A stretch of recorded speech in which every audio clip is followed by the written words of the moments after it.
Good morning. Welcome into 104.5 The Zone. Hope everybody is having a great start to their day. We certainly have some good news to start the show, and obviously we welcome your participation at any point throughout the course of the next 3 hours. 615-737-1045 is how you join our conversation. 615-737-1045. So, obviously, a lot going on locally. We'll have time to get to it.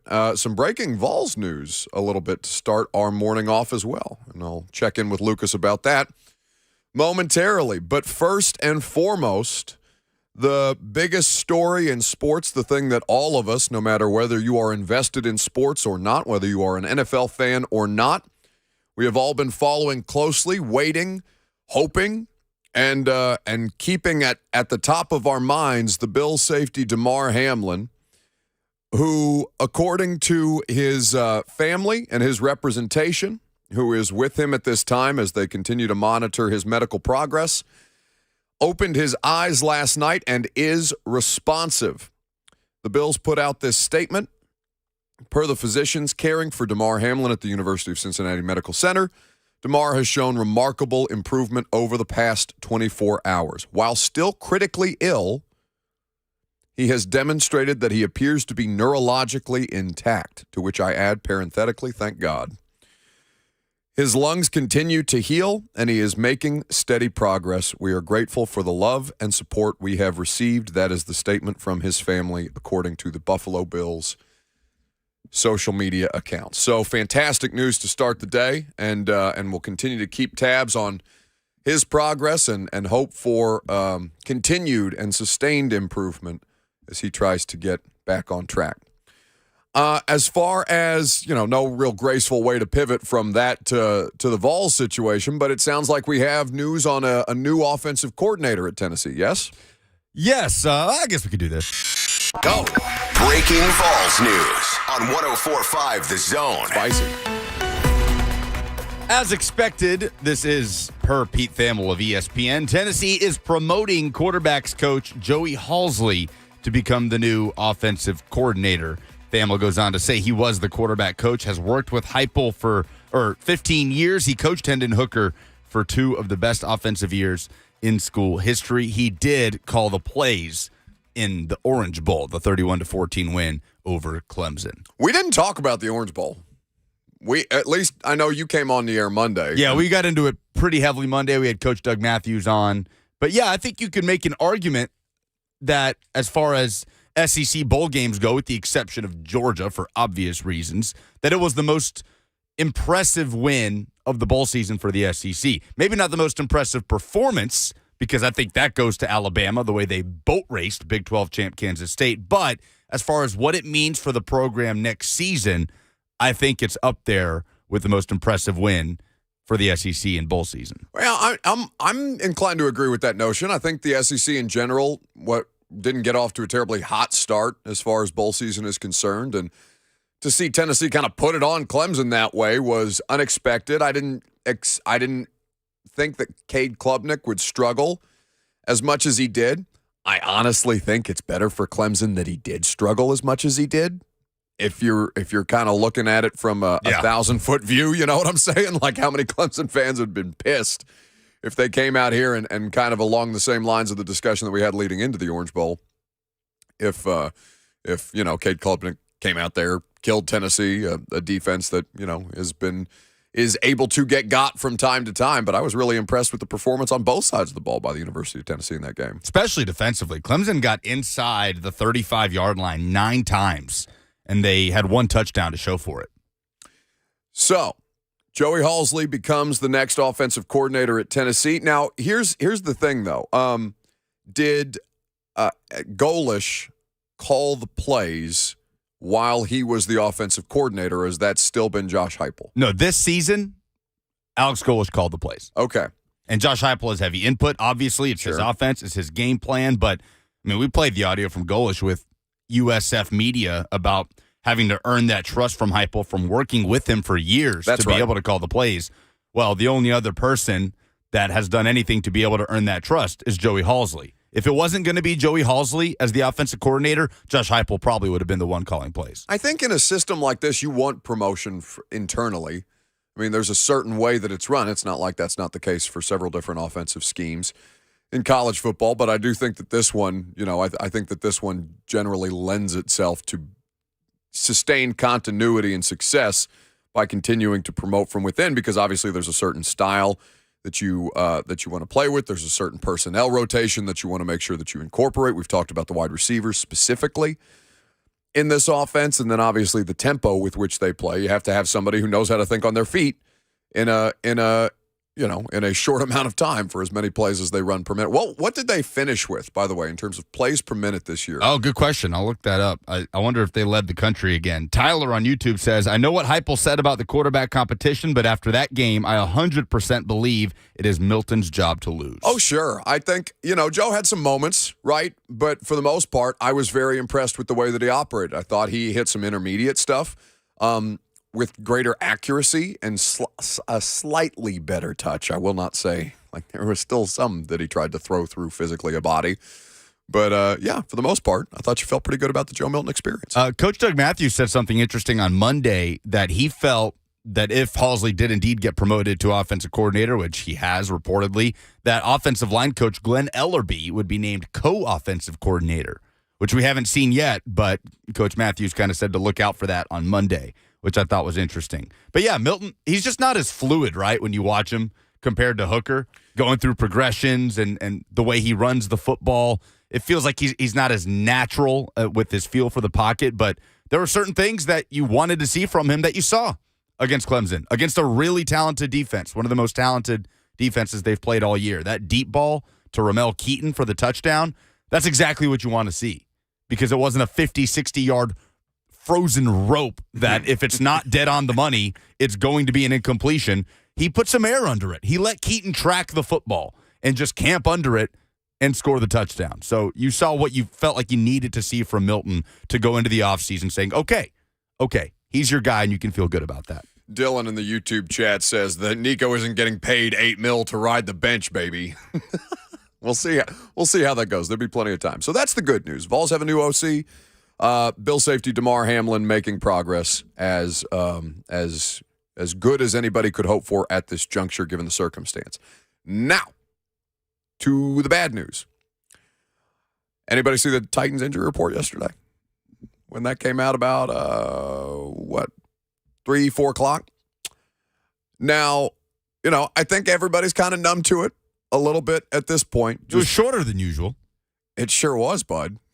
But not in the places where it matters most. There was one new addition from Tuesday to Wednesday that does matter very much. Treylon Burks apparently injured his groin in practice on Wednesday and is now officially on the injury report. He was described yesterday as limited. It was not an issue for him on Tuesday. We will see if he practices today, their final day of on-field work before the team travels to Jacksonville, Florida, tomorrow. That is Titans fans are basically used to the gut punch at this point as far as like who's going to be available and who's not. And a groin injury at this particular time is troubling. Now, I don't know the severity of it. All I know is that it's happened, it's new, it's not something that he's been experiencing prior to this, and that they have a game in 2 days from now. So his availability is in question, obviously. Rooney on the Zone TV chat. By the way, 615-737-1045 if you want to get in on the discussion.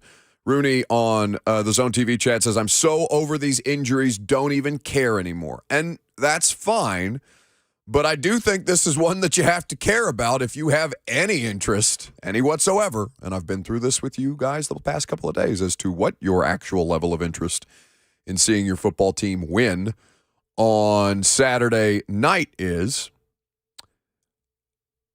But I do think Treylon Burks is important. I do think that you are going to hear from Greg Cosell later on in the show about what Josh Dobbs did so well to get not just Treylon Burks, but the rest of the pass catchers involved. And there's no question in that Cowboys game, you saw what makes Treylon Burks special. Big playability. There was a drop that was a little behind him, but you would have liked him to come up with that pass. Incredible balance on the sideline as he made a great catch and run against the Cowboys defense. He is a critical piece to them being able to operate at the highest possible level, or as high a level as they are capable of at this point. Treylon Burks needs to be present.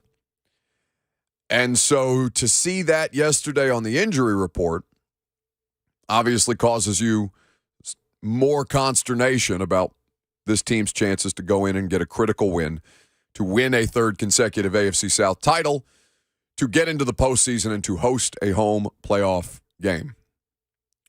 So we'll circle back around to that, and we'll take a look at what Josh Dobbs did so well to get Burks and others involved in the Cowboys game, and what we'll be kind of looking for moving forward for him. But in the meantime, we're going to take a look at some stuff for the Titans on the defensive side of the football. We know who they are expected to get back, but there's one player in particular that is of critical importance to the scheme that this team wants to run, especially given the matchup problems that Jacksonville posed in Week 14. We'll get into that coming up next. I'm Buck Rising. It's 104.5 The Zone.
Welcome back.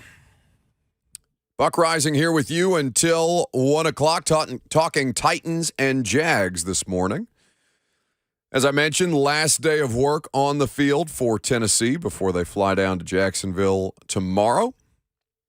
So have you figured out what you're going to do in Jacksonville with your full day off, basically, on Sunday? I'll probably go to the beach, find somewhere to watch the games on Sunday. Big slate of games, obviously.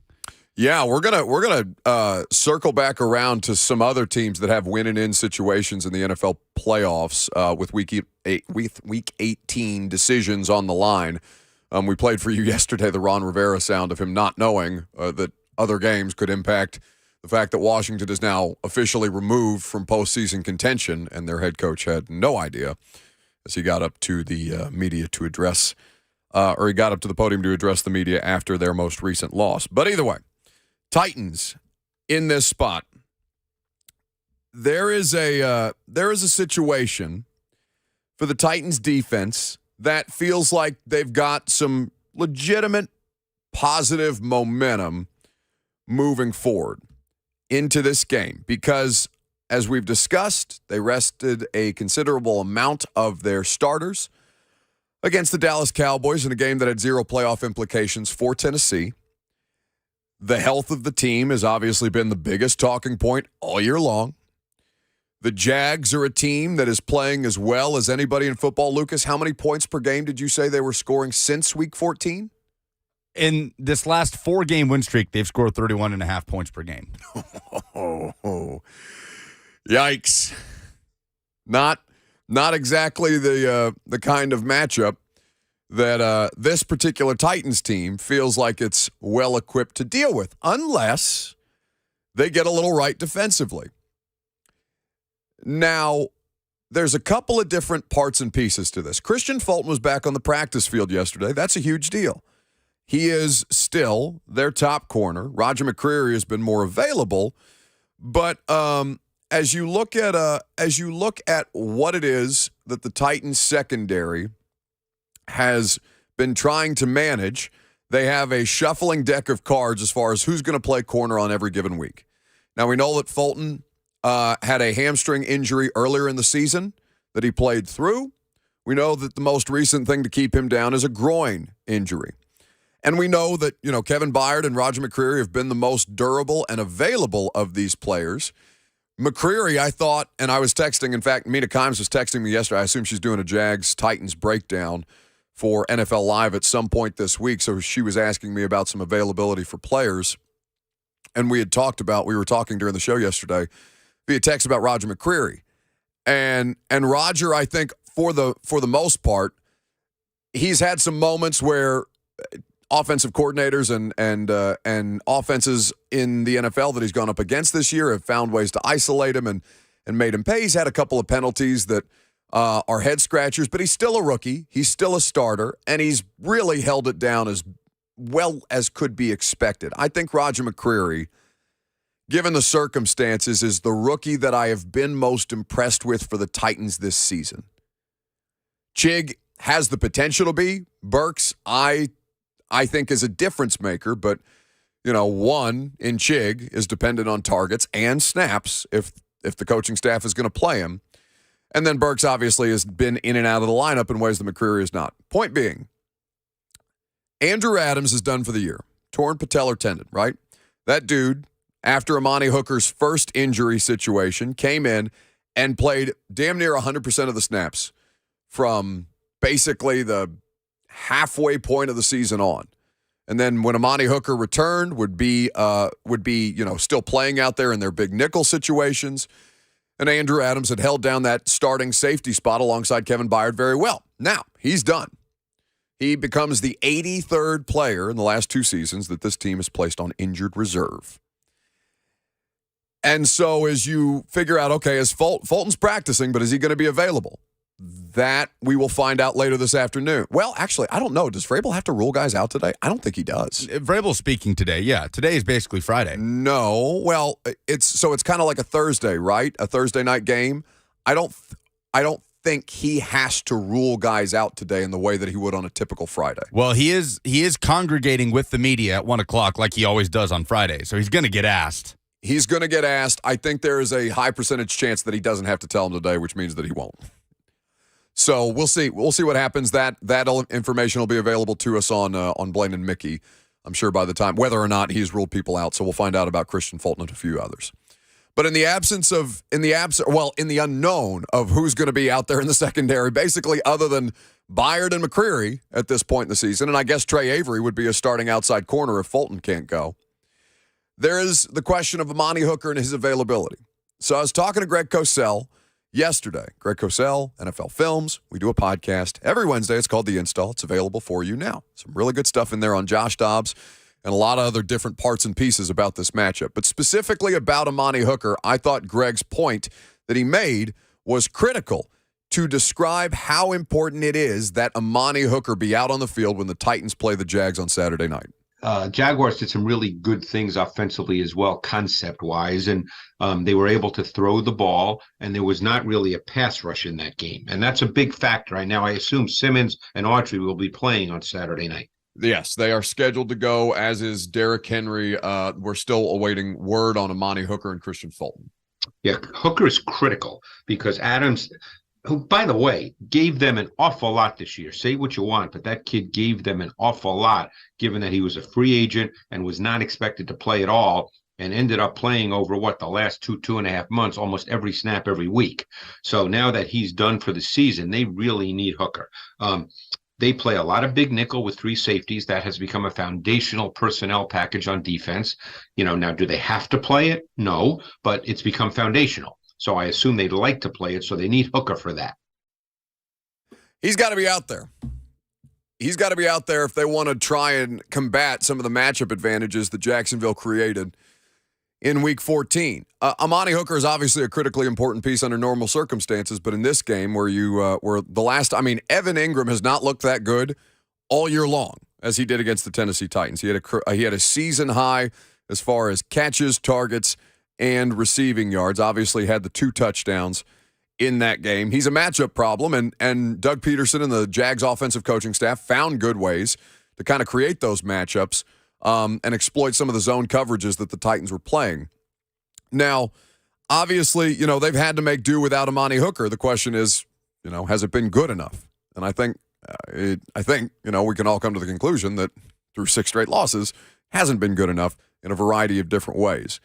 Now, the Titans have also said they do well to they always do well to send us this package of what they call supplemental notes about the midweek point as far as what the players are doing and what the players have been able to accomplish this season. Kevin Byard, this comes from Titans PR. Titans safety Kevin Byard had the 2 interceptions last week against the Cowboys. He now has a team-leading 4 interceptions. That increases his career total to 27. Did you know that made him the Titans era leader in picks? Yeah, past Griffin on Thursday night. I don't know why I didn't know that in real time. I hadn't seen. Somebody had the statistic after the game, but I did not realize in real time that KB had accomplished that goal. And obviously, it's not unrealistic to imagine, given that he's just flat out a ball hawk. But either way, so for a player in his first 7 NFL seasons, Byard's 27 interceptions are tied for the second most for the franchise. He tied, let me see the name here, Tony Banfield, W.K. Hicks, and Darrell Lewis for 4th place on the franchise career interceptions list, which obviously includes Titans and Oilers. So turnovers are critical. Matchups are critical, as they always are, no matter what the circumstances, no matter who the opponent is. But in this particular game where Jacksonville gave you the business a little bit, where Trevor Lawrence had a career day as far as passing, where he got his 2nd career road win in a big spot, where he was hardly pressured and not sacked once.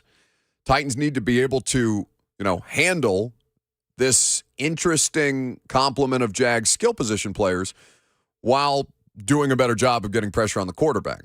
That's obvious at this point. I'm not telling you anything groundbreaking in that. But Amani Hooker is so critical to how many different things this defense wants to do, because we really haven't seen them up their blitz percentage with all the different parts and pieces that they're missing. They seem to be more comfortable trying to, keep their numbers advantage in coverage, meaning if you're going to rush 4, then you're dropping 7. If you have 7 in coverage, you keep the numbers advantage or as best as humanly possible. Well, that's where the defense has been at its best this season, when they're able to win with 4 up front.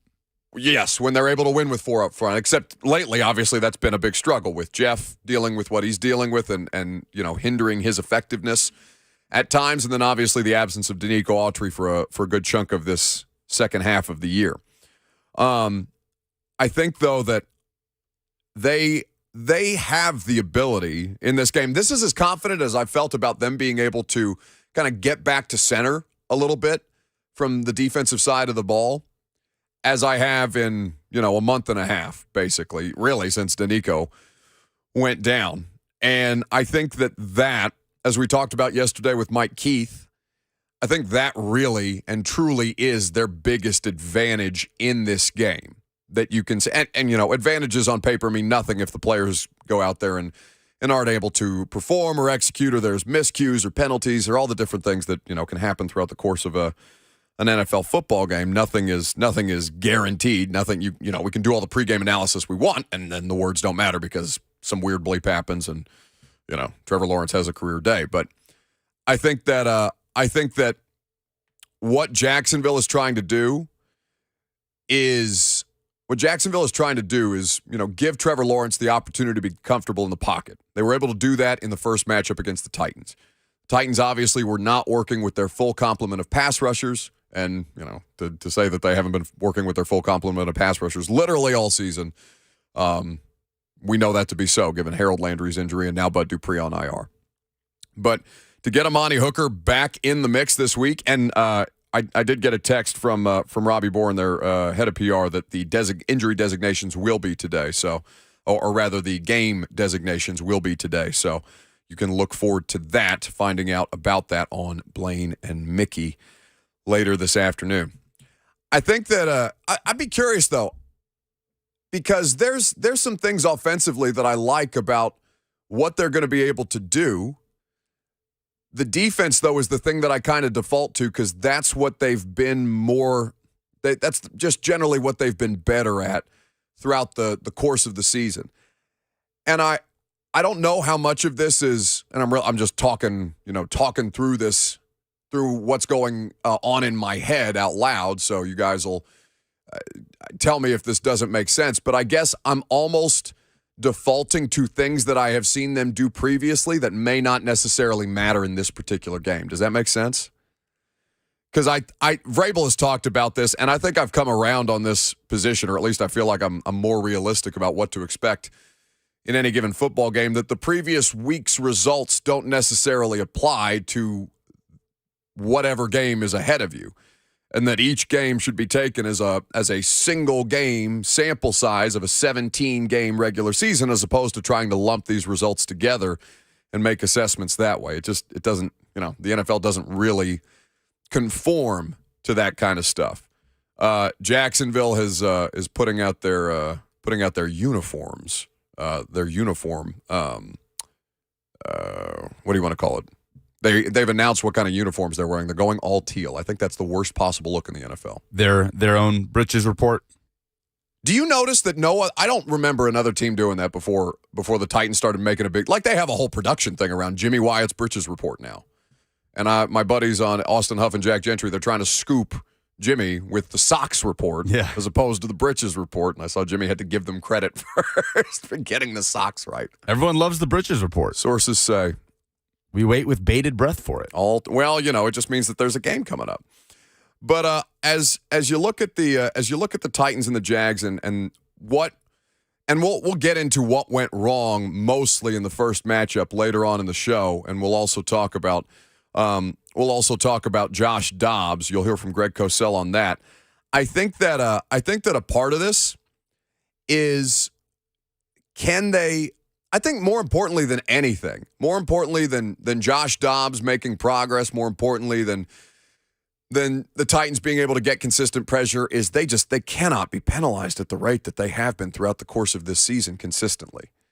Now, we've talked about the inconsistency of the officiating in their most recent game on Thursday night, where, whether it's roughing the passer being called on one team as opposed to the other, whether it's pass interference being called on one team as opposed to the other that goes in the case of the Titans. It was a terrible, terrible penalty by Trey Avery and should have been called, by the way, the 51-yard defensive pass interference that put the Cowboys in position to score their first touchdown of the game.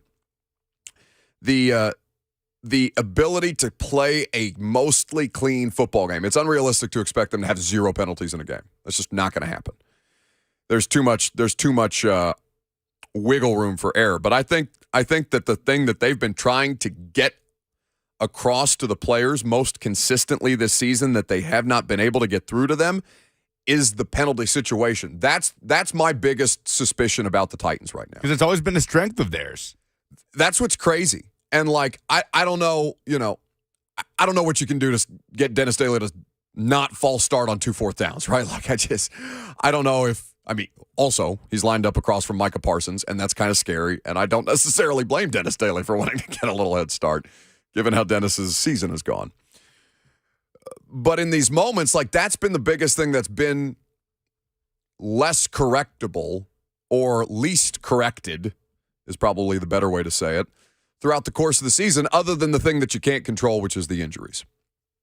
That, I think, is the thing that makes me the most suspicious about them right now, the most hesitant about them right now, is we have talked consistently all season long about the rate at which this team is penalized, and they, for the life of them, cannot clean up these operational penalties. And you can nitpick if you want. And I know there was an interest in, or there was a little bit of a discussion had when we came in here on Friday after the Cowboys game. People had their tinfoil hats on talking about, they want to see the Cowboys, play better on Thursday Night Football. They want to see the Cowboys do better. That's why the Cowboys didn't get penalized. They're actively trying to sandbag the Titans, which is, of course, nonsense. These guys don't care. And Coach Mack, I thought on Friday when he came in studio with us, explained it quite well to where it's just the level of inconsistency among the officiating. And so when you look at the way that the officials and how the coaching staffs scout the officials, the rate at which that particular crew penalizes teams, how many more penalties a particular crew calls that leads to a larger sample size, a larger opportunity for those inconsistencies to arise. I actually haven't looked at which crew is calling this game on Saturday night in the release that the Titans sent us yet. I know Jimmy does a good job of tweeting that out every week to, kind of get people mentally prepared for who they're going to deal with. I don't think it's Jerome Boger, though, because I feel like I would have known by now. I feel like somebody would have called in and complained or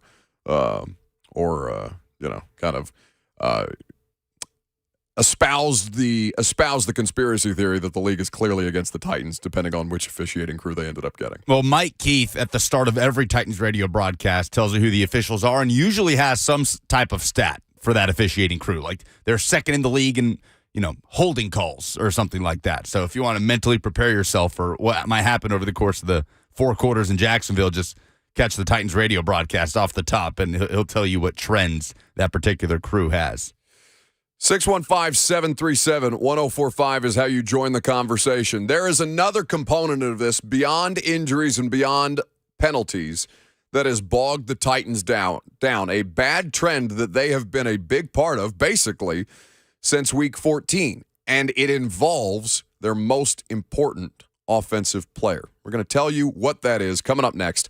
I'm Buck Rising. It's 104.5 The Zone.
So we mentioned a troubling trend beyond the Treylon Burks addition to the injury report.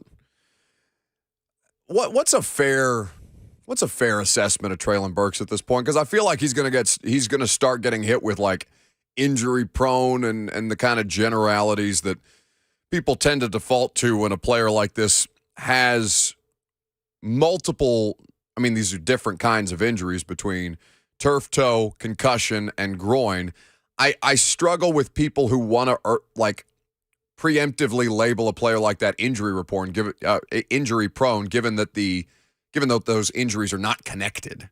You know, now there's a difference between like physically frail and injury prone. I don't think that you could describe Burks as frail, but certainly the struggles to keep him on the field this year, understandably have Titans fans frustrated. Another source of frustration, however, is the turnovers. So the 6-game losing streak, we all know what has contributed to it: penalties, turnovers, and a lack of production just generally by the offense. They're now riding a 3-game streak where they have been unable to score more than 14 points in the last 3 games, which kind of makes the 6-game losing streak feel a bit more ick. But as they try to manage what has become the second longest losing streak in the Titans era, the turnovers have been as big an issue as anything out there. Now, the turnovers in particular from a very important player are the thing that I think frustrates people the most about all this. Lucas, I asked you yesterday how many fumbles Derrick Henry had prior to this season throughout the course of his previous 7 seasons of being in the NFL. He had 11 total coming into this season. Is that lost or total? Fumbles total. He had lost prior to this season 6. Yeah, my guess was 4. 4 lost. 4 lost. So he had and I don't remember 2019 being this big a deal, but apparently he had fumbled 5 times in 2019 and lost 3. So, which may seem counterintuitive because that's one of the best Derrick Henry. I mean, it's the 2,000-yard season is obviously hugely impressive, but Derrick Henry in 2019 was as big a reason that they made it to the AFC Championship as any. He wasn't fumbling during the playoffs. No. At least I don't think so. But like I said, it didn't strike me the way that it does. Now, obviously, losing brings more of these things to the forefront.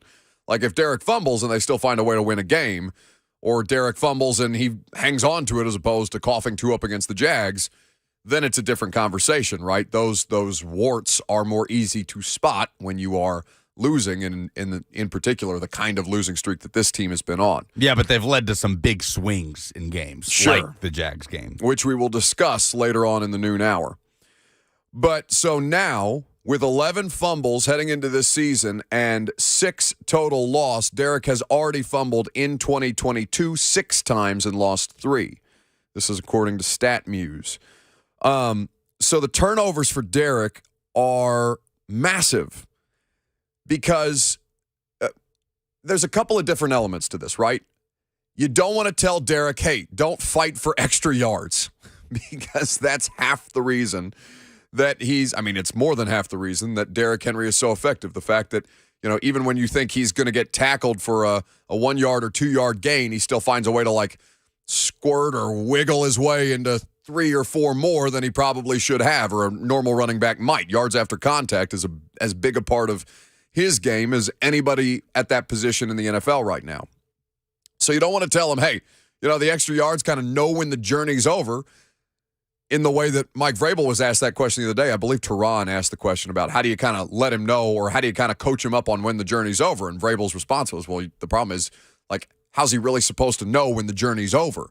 Because a lot of these times, a defender's coming in from behind him, poking a ball out, and you never used to have to think about Derrick getting caught from behind. And I still think he's got that pull-away speed. We just haven't seen it as much this year. So Tony Dews, the running back coach, was asked yesterday about Derrick Henry's turnovers and the kind of things that they're working on to make sure that they can get that situation corrected in a must-win game for their postseason chances. This was Tony Dews yesterday afternoon. Really, it's just a reminder of the fundamentals and techniques of carrying the football, in terms of keeping his wrist above the elbow, keeping the point of the ball up. And then, some fumbles happen. I mean, some things happen, but you always go back to fundamentals and techniques. So really it's just carrying the ball the proper way, squeezing it, not putting it in jeopardy when it's running. And then obviously some of it is when you're fighting through tackles and fighting to break tackles, the second and third guy in, just like our guys, coach, they're coming in, gripping at the ball, punching at the ball. So just being cognizant and just really more than anything, just a constant reminder that the second and third guys coming in and they're trying to get the ball. And if the ball's away from your body, or your wrist is low, your forearm is flat, that you're giving them more ball. The ball is exposed more, I should say. So keeping your wrist up, the point up, and then keeping the ball tight to your body. And then the next layer to that is pad level. By getting his pads over, now they're hitting the top of your shoulder pads as opposed to having the ball exposed because my body's upright, my pads are high. So that's running back coach Tony Dews kind of describing what it is that they're working with Derek on. Now, you don't want to take any kind of onus off Derek because obviously he's the one coughing up the football in these spots, and ultimately it's incumbent upon him to hang on to the ball. But for example, if you'll recall the game that Treylon Burks had the fumble recovery touchdown, where Derek gets the big, this is a 60-plus yard catch and run situation, makes it to the goal line, fumbles, and Treylon Burks recovers in the end zone. And I believe it was NFL Films or Showtime or somebody had the interaction between Mike Vrabel and Treylon Burks as Burks came to the sideline frustrated. Burks was apologizing to Vrabel because his guy, the guy that he was supposed to have blocked up, was the one that made the play on Derek. So there's a couple of different elements to this that you have to consider when you're looking at Derek and being like, why the hell is he fumbling the football the way that he has? Regardless, they've been turning the ball over. So since this last Jags game, since week 14 where they had the 4 turnovers, the Titans have given, this is courtesy of USA Today, the Titans have given the ball away a total of 10 times, tied for the second most over that span with the Tampa Bay Buccaneers. Can you name, either of you back there, can you name the only team that's turned the ball over more than the Tennessee Titans in the last 8 weeks of play? Any guesses? Ooh, is it the Indianapolis Colts? It is not, but they do have it's a good guess by you because they're just the worst in the league. They have the worst turnover differential in the league. They are currently minus 13 on the season. Well, that's an improvement. It was minus 14 a couple weeks ago. Well, the Titans are minus 2 for reference, and they are obviously turning the ball over left and right as of late, and still can't sniff the Colts. Dolphins. It's the Broncos. The Broncos have 11 turnovers, 11 giveaways in the last 4 weeks of play. The Titans currently have 10, the Bucs 10, Vikings 9, and that's coming off of a particularly disastrous result against the Green Bay Packers. Because the Vikings, for whatever reason, they'll play solid football for a stretch of a couple of weeks, and then they'll just have an absolute meltdown in a big spot, like they did most recently this week against Green Bay. So the self-inflicted wounds are what is at the core of this. It's the penalties and the turnovers. The penalties and the turnovers more as of late. Obviously, they have kind of exacerbated the problem. The penalties are the thing that have consistently plagued this team, and one would think is the thing most within their control.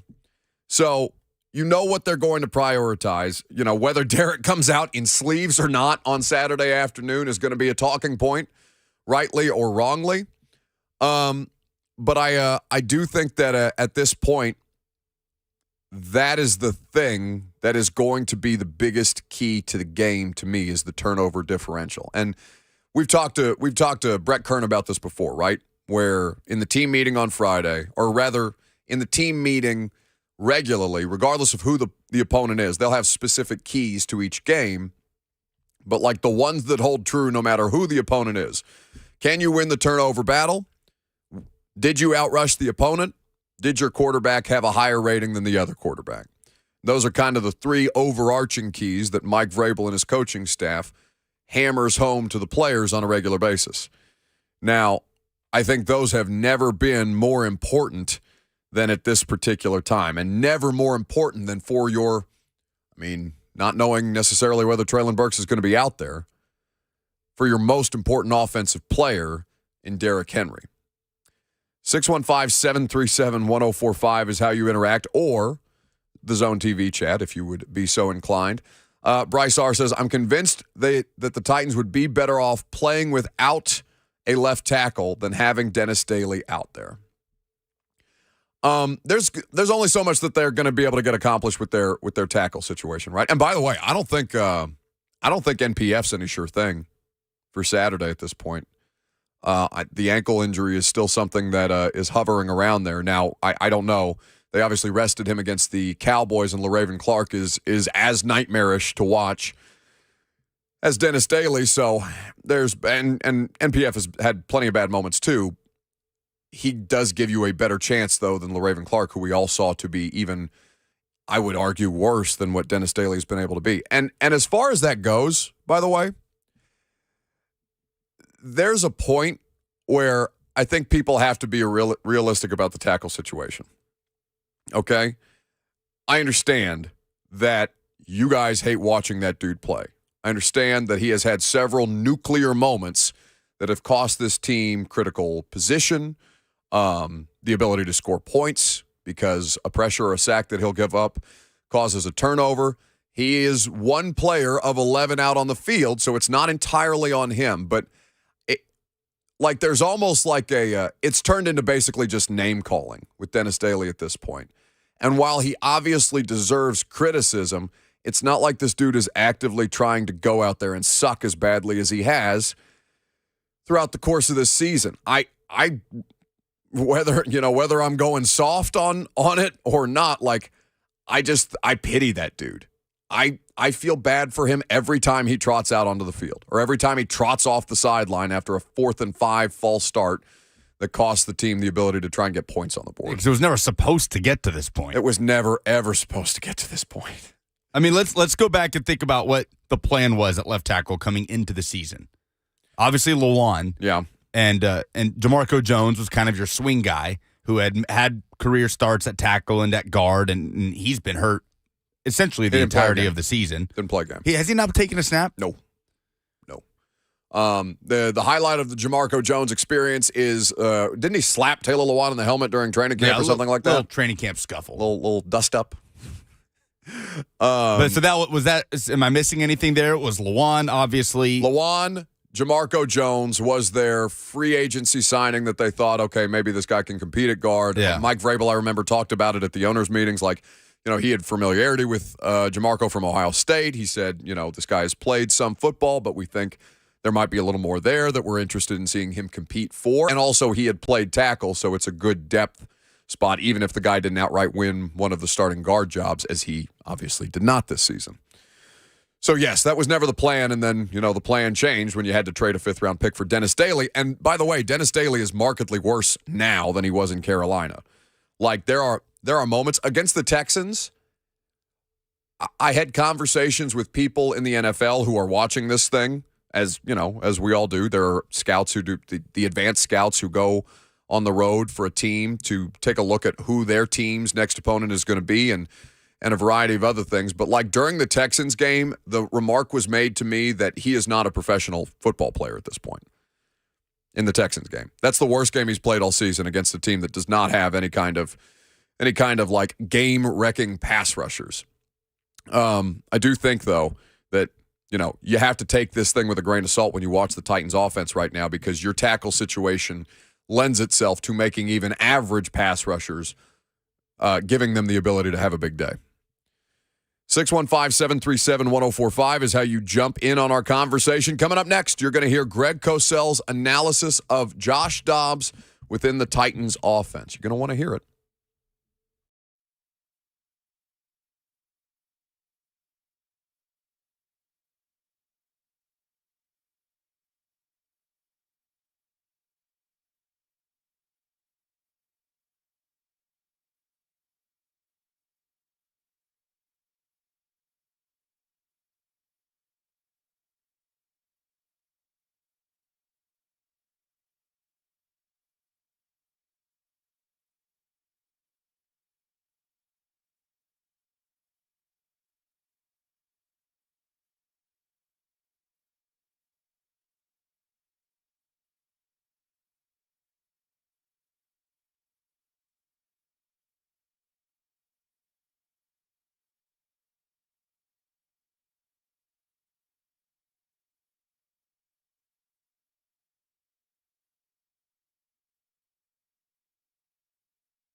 It is 11 o'clock. Good morning from the Superbook.com Sports Desk. I'm Lucas Panzica. Breaking news from Pete Thamel of ESPN. Tennessee is officially promoting Joey Halzle to become the new offensive coordinator, replacing Alex Golesh, who moved on to take the head coaching job at South Florida. Halzle has worked under Josh Heupel for 15 years, was previously the quarterback's coach for the Vols. The Tennessee football program has confirmed the move.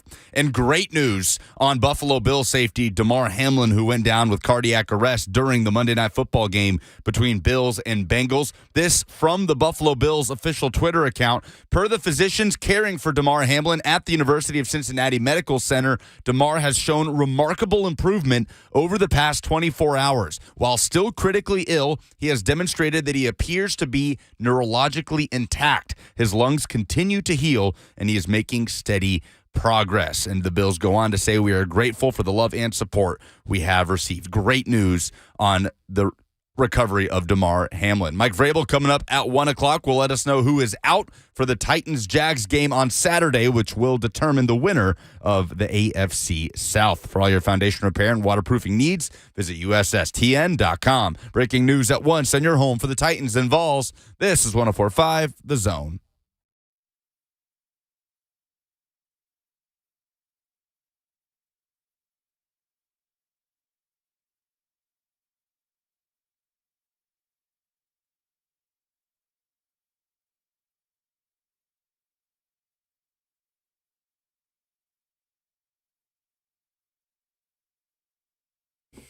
Second hour off and rolling. Welcome in.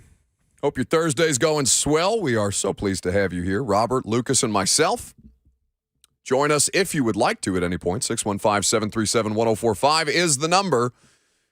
I just sent our group text a bunch of stuff that I don't know if we should discuss on air at some point. I feel like there needs to be some kind of an intervention. But that may be TMI at this time. Maybe we'll save it for a slow day in the summer. Shaking your head back there. Did you look at your phone yet? Or a podcast that does not abide by FCC regulations. His off-mic laughter may be my favorite thing that you do. It's some of the best moments. Yes, well, I'm not even going to say that in the microphone because I don't know where that would lead us. Instead, what I'm going to do is I'm going to tell you about Josh Dobbs. Or rather, I'm going to have Greg Cosell tell you about Josh Dobbs. Because what we have not talked about, obviously, we got into this a little bit on Friday. Well, that's not true. We spent a lot of time on it on Friday because it was post-game and, Dobbs being a big deal and kind of breathing new life into the circumstance for the Tennessee Titans. There was a marked difference between what he was able to do versus what Malik Willis was able to do. But beyond, feeling better about the performance, seeing more crispness, more decisiveness from the quarterback position. And obviously, for those of you who are Vols fans or have had any kind of, contact with Josh Dobbs in your life, he's an easy story to root for. But I think that as you look at Dobbs and what he was able to do within this offense and kind of the game plan and the situational football that they had to implement in this moment, to hear Greg Cosell describe Josh Dobbs in this offense, I think puts a better perspective on it in ways that I could only do so much as far as the analysis is concerned. So this was Greg's analysis of Josh Dobbs on yesterday's edition of The Install. And I know it's probably become a cottage industry in Nashville to rip Todd Downing, but I thought that the first play of the game was a really smart call. You're trying to get your quarterback a completion on a relatively easy throw because what quarterbacks want early, and I never will forget Phil Simms telling me this, that when you're a quarterback and a young quarterback, all you want initially are completions. You don't care if they're 3 yards. You just want completions. And I thought the first play of the game, Buck, was just a really nice call to get him a completion. It was a misdirection run element off jet action. They had play action boot and a throw into the flat. And Okonkwo ran for 12 yards, but it was an easy throw. So right off the bat, you're getting a completion. You're getting comfortable. It turned out to be a first down. That always adds to it because now you feel like, hey, we're maybe into a drive right away. So I thought they did a really nice job right there. And one other point I think that's really worth making, And I know they only scored 13. So, I mean, that's the way it goes. Sure. Obviously, they didn't play Derrick Henry. So, but I thought he did not struggle on third down as many inexperienced quarterbacks do. I mean, he was 7 for 13 for 104 yards, a touchdown, only 1 sack, and the most important point is 6 of those 7 completions resulted in first downs. Yeah. That's the important point. So, to me, that's a positive sign going forward. And certainly that's why they'll move forward with him as the starting quarterback against the Jags. You had to, because the difference was so visually evident. And again, this is no knock on Willis that he'll never be a good player. None of us know that. And very often players make meaningful leaps from year 1 to year 2, and that could well happen. But you could not, given what Dobbs showed, there's no way you could put Willis out there given what he had showed on tape.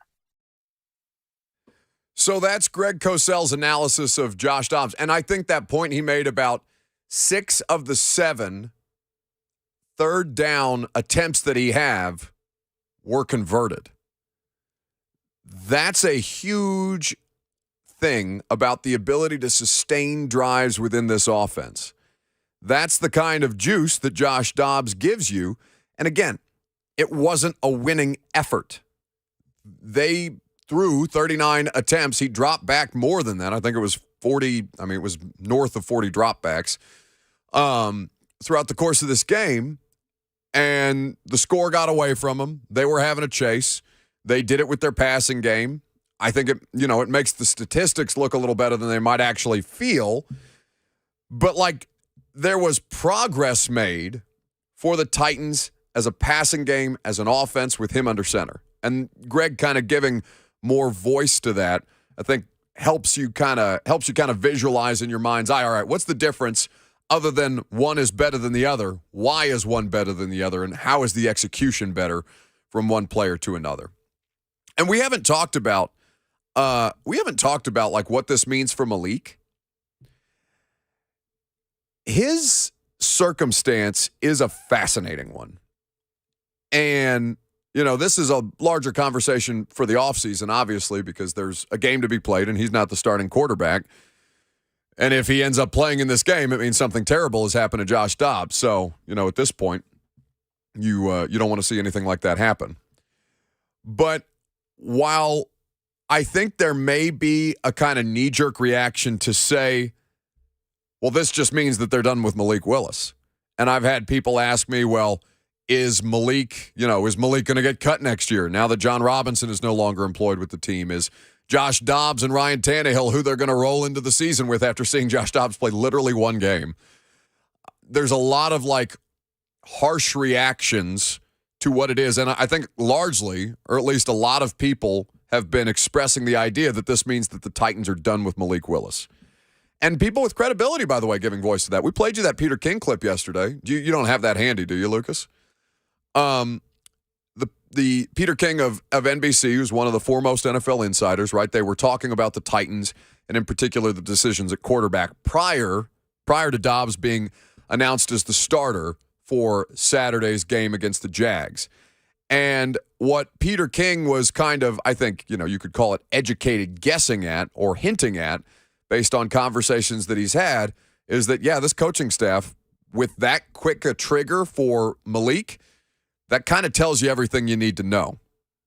There aren't enough jobs for the number of quarterbacks and or the number of agents of quarterbacks who believe that their guys are going to have a really good landing spot. Like, for instance, let's take Tennessee. What are the Titans going to do? The Titans have a lot of questions going into the offseason. A lot. They're not in great cap shape. Whoever goes there, if they do end up replacing Ryan Tannehill, my guess is they probably want to. But I also think that's going to be a financial decision. But so if you keep Ryan Tannehill and you're the Tennessee Titans, so don't you want to backstop him right now if you're Mike Vrabel with somebody better than Malik Willis? So those are the kind of questions that we just don't know now. Because, Mike, you raised the issue at the top. For Mike Vrabel to have bypassed Malik Willis to play in this game and perhaps to play next week, for a guy who's been on this team for 15 minutes, it says something resoundingly beyond today. And they can say whatever they want. I have no idea what they said last night or the other day about it, but they can say whatever they want. But the fact is, if you've got a quarterback who has been playing and who's been in the system all year, and you leapfrog somebody over him who, every team in the NFL had a chance to employ on the active roster and didn't, you then have to ask yourself the question, what is Malik Willis's role there for the future? So that's 1 out of 32. And obviously there aren't 32 places that have quarterback questions, but I bet you could think of a good 10 or 12 that have legitimate quarterback questions.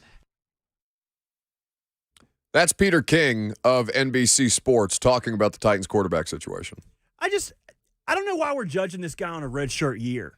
You know what I mean? He was never supposed to start in the first place. No one expected him to take any meaningful snaps. And if they would have had it their way and God mode was turned on and injuries were off like on Madden, he probably never would have. I mean, I look at, and I hate that I do this every single time, but I look at Lamar's rookie year. If you would have looked at just Lamar's rookie year, I wouldn't think that he would be the player that an MVP caliber year the year after that. Yeah, but they made the playoffs with Lamar's rookie year, right? Not with Lamar. He wasn't the starter. He wasn't the starter the full year. Joe was the starter, and they went there with Lamar, and then they got blown out by the Chargers. Yeah, because they played 6 defensive backs, and Lamar didn't remember what to do with it. I remember that, but they got into the postseason with Lamar Jackson. Aside, yes, together. But I would also say it's the defense. They didn't have the injuries that malign this Titans team. There's a lot of different circumstances. But I think if you would have put rookie Lamar on this Titans team with these weapons, he probably would have looked like a bum too.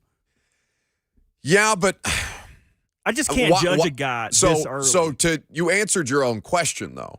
Why are we making judgments about this guy right now when he was never supposed to start? Correct. The answer is because he started. He had to start games. Sure. So now judgments are being cast. Understandably so. But you're asking people to be a lot more discerning than I think, the average sports fan either wants to or cares to be when what they're worried about is my football team going to win a game, and can this guy help my football team win a game? And the answer right now is no. He can't right now. At the end of the day, the guy was a third-round pick. If something happens and he's not the answer and he's not a guy that can play for you and get you to postseason success, how much did you really lose? Like, you might as well stick with the guy for now. No, but here's why this matters, okay? Because, the worst case, not worst case scenario, but one of the worst case scenarios came to pass, which is that Ryan Tannehill was no longer available for the remainder of the regular season, and they had to put this dude out there. And what happened? He couldn't play. There are plenty of sample sizes for NFL players from year 1 to year 2 making substantial leaps. I think Lamar's a good example, but we're talking about a different pedigree of player there. Sure. As well. Absolutely. I don't think you can look at any precedent and necessarily apply all of the same parallels to a guy like Malik. I will say, though, even a substantial leap for a guy like Malik right now where the problems are so many, I don't think you can in good conscience go into next season with him as the backup quarterback even. If he cannot be trusted to manage even what they are asking him to do. Isn't that the point of training camp, though? Yes, and those judgments don't need to be made by now. As we have all discussed, it is too early to make any kind of assessments. I mean, not any kind of assessments, but any kind of grand assessments about what Malik Willis is at this point. And I think that all of those things have to be kept in mind, but they have to be thinking about this as an organization because he's not good enough to play backup quarterback right now. What that looks like come next August and as we roll into next September and as they have to make difficult roster decisions remains to be seen. But in the meantime, Josh Dobbs will be the starting quarterback, and we'll see how that goes on Saturday night. 615-737-1045. We'll take your phone calls on the Titans and also take a look at this national championship game coming up on Monday, because I imagine our Monday is going to be a little hectic depending on what happens between the Titans and the Jags.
Hello, Bucks. Doing good. How are you? Well, I was wondering, Todd Downey did a really good job of starting Dobbs. And for Dobbs to do that in his first NFL career game was impressive. I agree. I mean, yes, he is a veteran, and coming out of Tennessee, he was pretty good. Tennessee had one of the best seasons they've had in a while when he was there.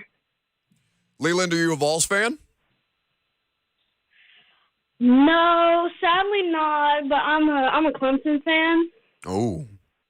How did you experience the Orange Bowl on Friday night? You know what? I don't want to talk about that.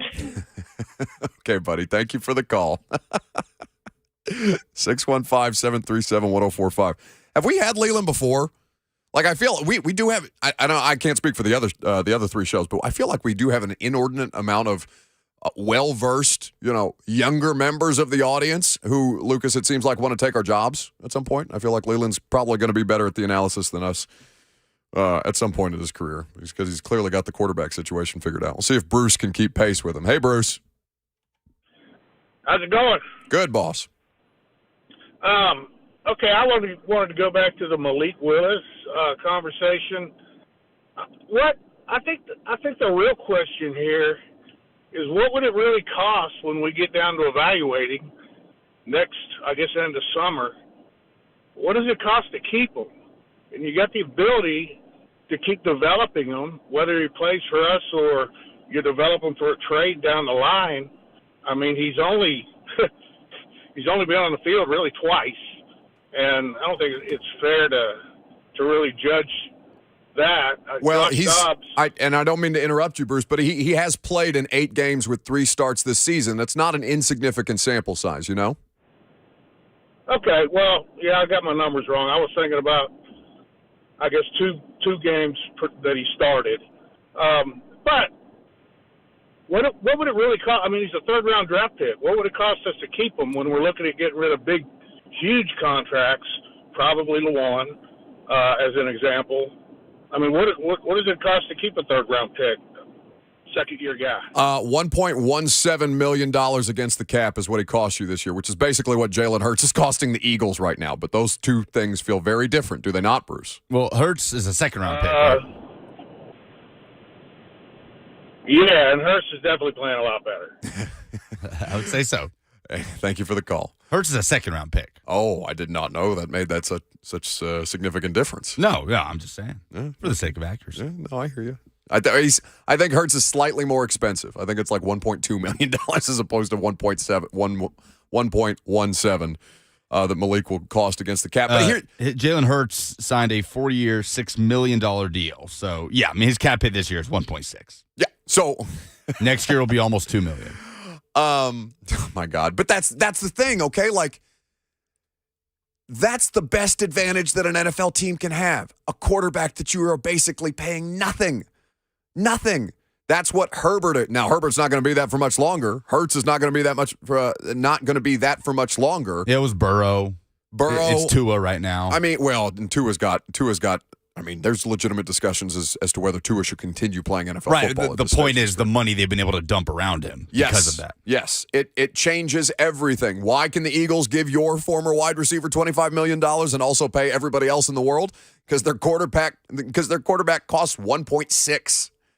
So while the cost is low to continue to develop him, if it takes him much longer, then you've squandered what it is that truly the best asset of a rookie quarterback is, which is cost control. That's why the decision gets expedited that way. 615-737-1045 is how you join the conversation. Lucas, I don't know who's on line 1 there, if you would mind to tell me. You just going to let me hang out there? What are you doing right now? Who are you texting? Who is more important than the radio show at this point? Now he's just slinking away. It's funny because people can see you slinking away from the microphone on camera. We'll get back to your phone calls here in just a second.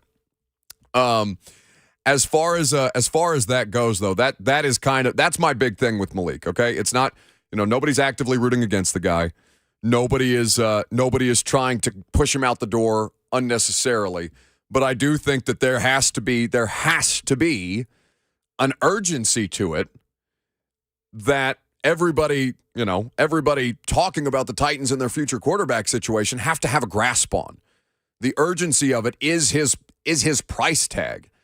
And can you figure out a way to win football games with this guy so that you can, decide, all right, are we going to go all in the way that the Eagles did with Jalen Hurts, in the way that the Dolphins did with Tua, in the way that the Chargers were able to do with Herbert, because this player costs so little right now, where we can overpay for skill position players, we can pay for offensive linemen, we can pay for whatever this dude needs to help him succeed, and then he either succeeds or fails. And if he fails, can you find another cost-controlled player to drop into that spot?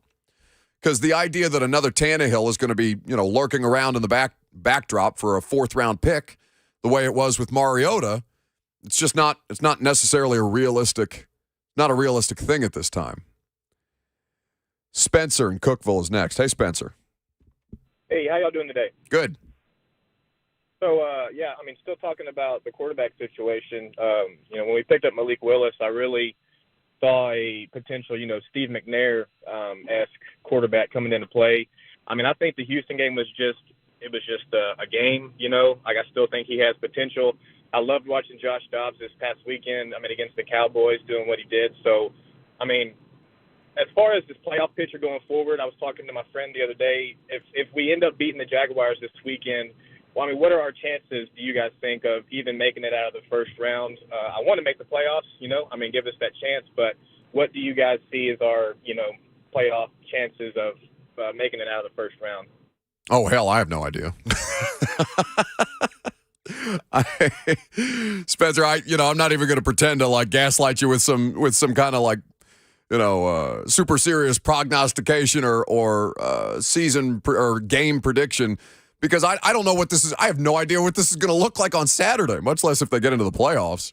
Who are they slated right now to face as far as that would be the 5 seed is concerned in the standings? Let me pull this up quickly so I can speak intelligently on it. Because it's not, you're not getting the Bills, you're not getting the Chiefs, and obviously there are some things that have to be sorted out as far as playoff seeding is concerned between Cincinnati and Buffalo. Robert says Chargers.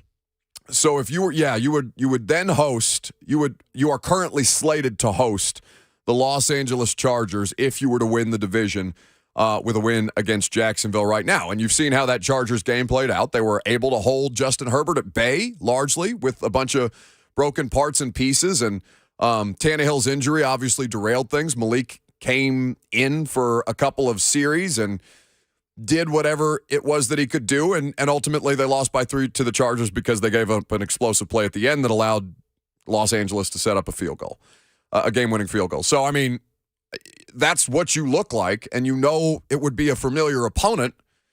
What the outcome is, that could be an entirely different game. It was 17-14, right? It could be a totally different look depending on, what happens in Jacksonville. Who's healthy? I don't mean to dismiss the question, Spencer, but it's why I hate, predictions. There's just no use in them.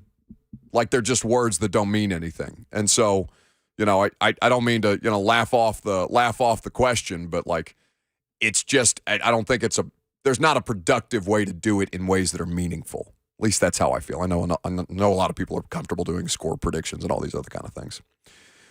Anyway, Tim in Smyrna is next. Hey, Tim. Hey, good morning. Happy belated New Year's. To you, too. The one thing that I've noted, and nobody has said this from the Titans, Dobbs and the offensive line played more cohesive than they did under Willis. I disagree with that notion, Tim, because they still had, they had all manner of penalties. In fact, I'll pull up my game book. I can't say that the offensive line played a more cohesive performance. One, because the offensive line, I don't think anybody would look at it and describe it as cohesive at this time, given that it was, 4 backups because of how many players that they were resting.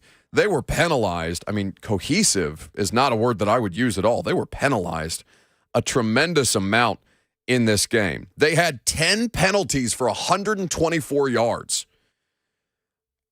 That does not strike me as cohesive. Now some of those are lining up in the neutral zone. Some of those are roughing the passer, fair or unfair. But I do think that Josh Dobbs had more command. I will agree with you there, but a cohesive performance is not how I would describe that at this time. Now, when they Ben Jones is not coming back to the lineup. Taylor Lewan is not coming back to the lineup. I don't know for certain that NPF is going to be back this week. The only one I think you can say with more confidence than anybody at this point is, your best remaining offensive lineman in Nate Davis, but one right guard coming in and trying to bail the rest of this thing out is of course unrealistic for a unit that is comprised of 5 players and a protection scheme that's going to involve the tight ends, sometimes the slot receiver chipping and running backs and pass pro. So I will say that Dobbs had more command, but I don't think you could look at that performance and say that the rest of it was cohesive. Dre in Nolensville next. Hey, Dre. Oh, I'm sorry. Nate Davis is on IR. Damn. What'd you say? I said that Nate Davis. I forgot. I keep forgetting how many they've put 33 damn players on injured reserve. And I keep forgetting that Nate is one of the ones that was put on injured reserve. Yeah, his season's over. Recently. Damn. So, yeah, it's like NPF or bust at this point. Tough. Dre in Nolensville is next. Hey, Buck. What's up, man? What's happening, buddy? Nothing much, man. It's hard being a Titans fan when you hear ridiculous stuff like, should we get rid of Willis? Like, what's really going on? Like, really? Do everybody forget about Jalen Hurts and how they were talking bad about him? He's a bust and he shouldn't have got drafted. And this year they talk about him for MVP. No, but wait, Dre. I don't want to interrupt you, but like there's a notable difference in skill level between those two players, right? Like even when Hurts was being criticized that way, it's not even remotely close with Malik at this point. But Hurts' first year, he played 15 games. He had like 1,000 passing yards. Like it's like you can't take it from us and then say, oh, okay, Hurts is so bad. And Hurts is like a big difference. And he played 15 games and Malik played 8? What you said? He played in 8, but so okay. Let me look at the numbers here for you. His rookie season was 2020. He had 1,061 passing yards. He only started 4 games, which is notable, and he had a record of 1-3. Do you know how many passing yards Malik has had in 8 games appeared in and 3 total starts? Do the attempts. You got to do the attempts also because he has Dobbs threw about 40 times. He has 148. Jalen Hurts had 148 attempts in those 3 starts and 15 total games played. Do you want Malik's numbers? Yeah. All right, so Malik Willis, I'll pull this up on Pro Football Reference right now.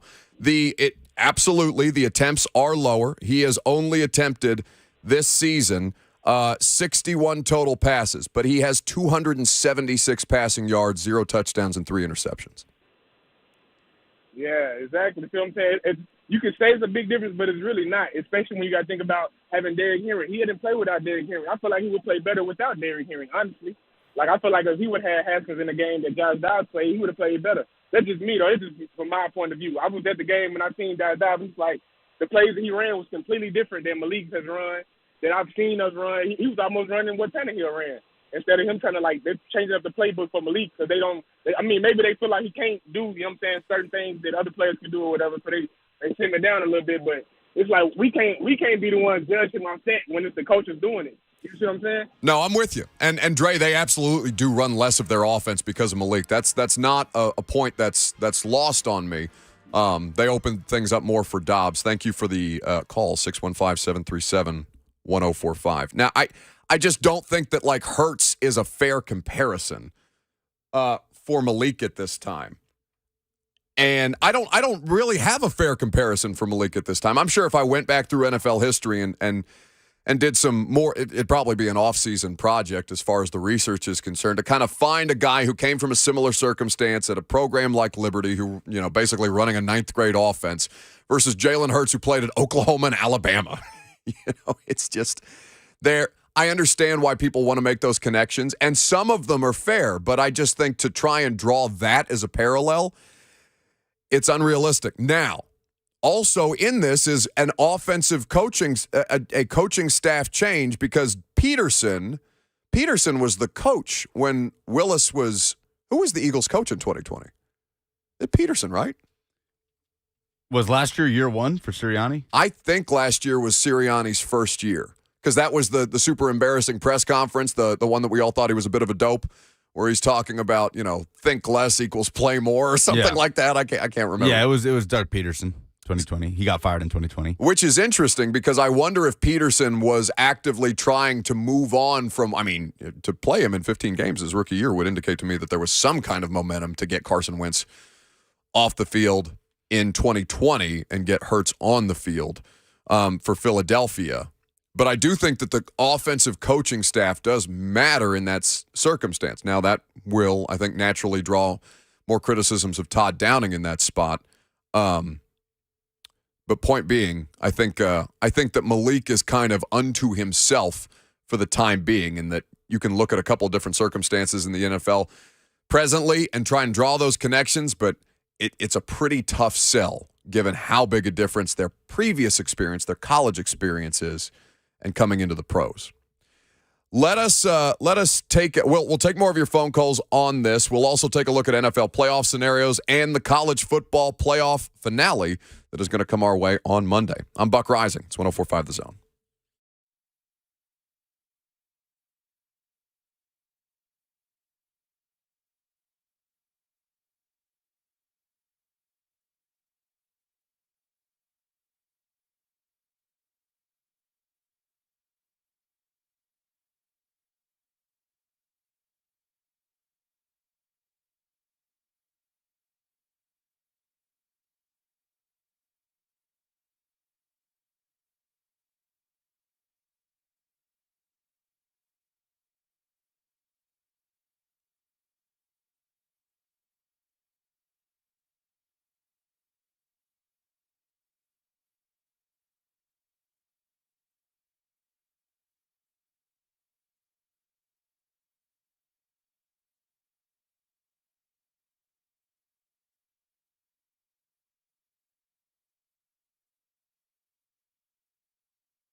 So we had been asked about the Titans' playoff circumstances right now, the chances basically for them if they were to get in. The playoff picture at this point, and again, remember that the 2 and 3 seeds have an outstanding result. The Bills and the Bengals have still not been rescheduled for obvious reasons, although for those of you who missed it, a positive progress on Damar Hamlin, the Bill safety that had the cardiac arrest situation on Monday Night Football. He is responsive now, still in critical condition, but has made substantial progress, has opened his eyes, has been engaging slightly in the last 24 hours, according to his family in a statement by the Bills. So obviously hoping for continued progress to that effect and hopefully a full recovery for him. But as it relates to the football, Bills and Bengals are the 2 and 3 seed. They still have that game between them that has to be figured out. I really have heard nothing from the league on what they plan to do. The league has rightly chosen not to comment on this until such time as they feel more secure about Hamlin's situation. But here is the 7 AFC seeds right now. Chiefs, Bills, Bengals, Jags. 5 seed is the Chargers, Ravens. Patriots are currently in the playoff picture.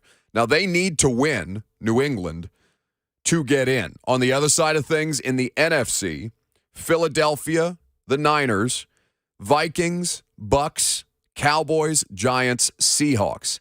If the Packers beat the Lions, they can get in over Seattle. Seattle also needs to, actually, Detroit could also get in if they were able to beat the Packers and the Seahawks lose. But Green Bay has the easiest path forward. They just need to win, and they would supersede at that point Seattle. So that's kind of what the playoff picture looks like at this point, and obviously the Titans are trying to clamor to get in it. They will give themselves the best opportunity with Josh Dobbs on Saturday night and try and take it to the Jags. And by the way, there's still a scenario where the Jags get in as a wild card. Can you imagine the AFC South having 2 teams in this year? So if Miami loses, New England loses, and Pittsburgh loses, the Jags are in, regardless of what happens on Saturday. Oh, my God. The fact that Pittsburgh can get in is amazing.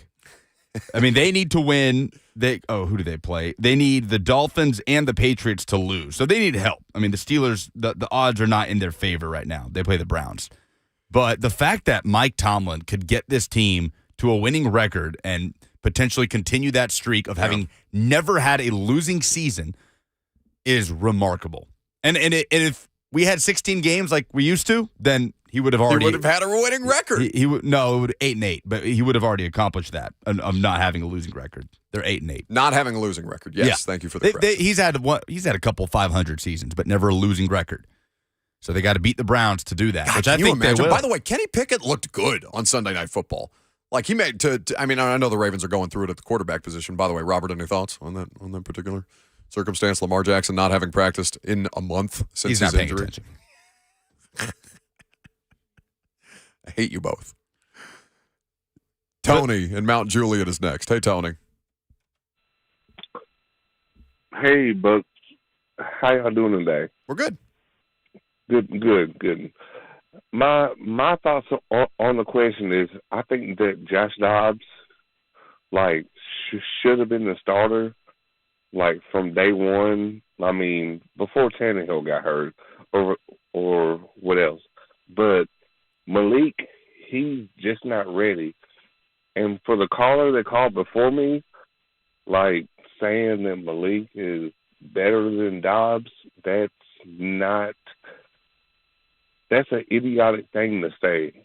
You know what I'm saying? Dobbs is been in the league. He's smart. He has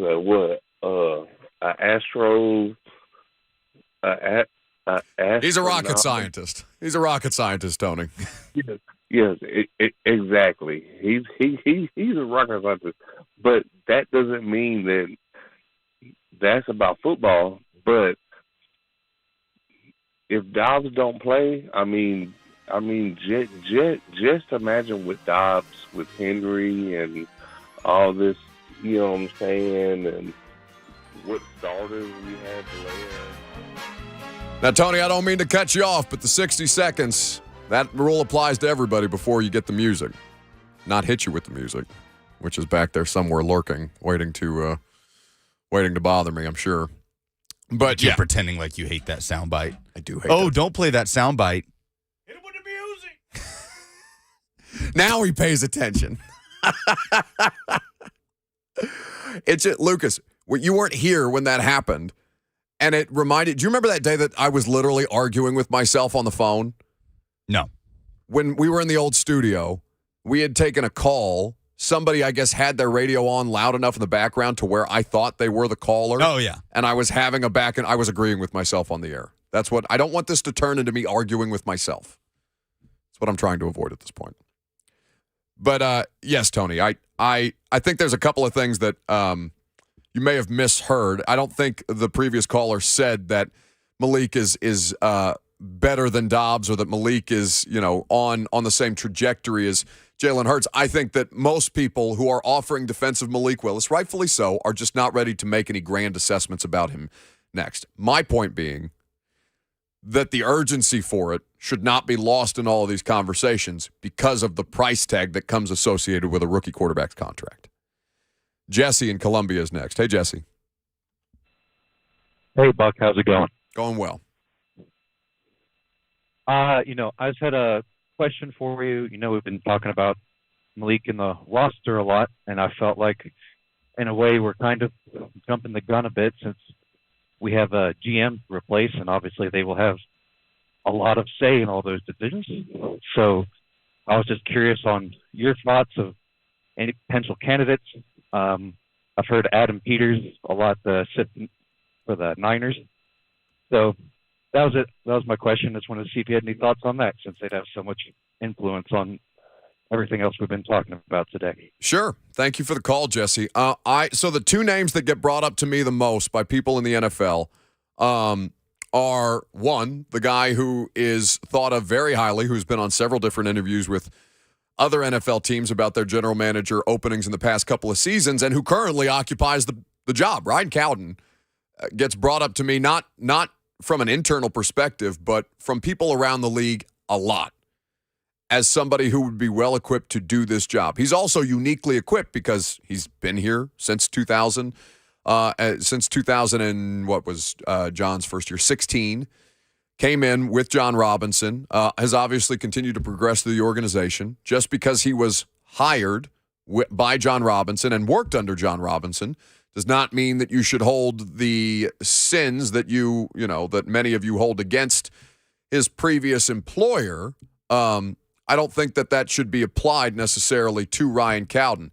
His name is the one that gets brought up to me the most often. Rick Smith, also the former general manager of the Texans, is one that gets mentioned to me a fair amount. It hasn't been in football, right, since Bill O'Brien took over. Do you remember that? That was a whole, coup when Bill O'Brien, usurped him Game of Thrones style to overtake him as the general manager and head coach and then completely wrecked the Texans franchise. Promptly traded away DeAndre Hopkins for, oh, goodness, the fact that I'm not even remembering the running back. David Johnson. David Johnson, who was, had 1 year of just insane productivity. So offensive. It is offensive to think about. Does he have a job right now? Rick Smith? No, I know Rick Smith does not. Right? I don't think he has worked in the NFL since he left Houston. That's my understanding. I was wondering about. David Johnson's on the Saints roster. He's a Saint? He is a Saint. Are you sure it's the right David Johnson? I am looking at the correct David Johnson. Yes. Okay, I don't think he's played in the game this year. Giles says something interesting. Titans need to bring in a GM that Vrabel can't bully. Listen, this is it's honestly an interesting dynamic for Cowden to manage because, he's obviously taking over that job. He has to work directly with Mike right now, and he still has not spoken publicly.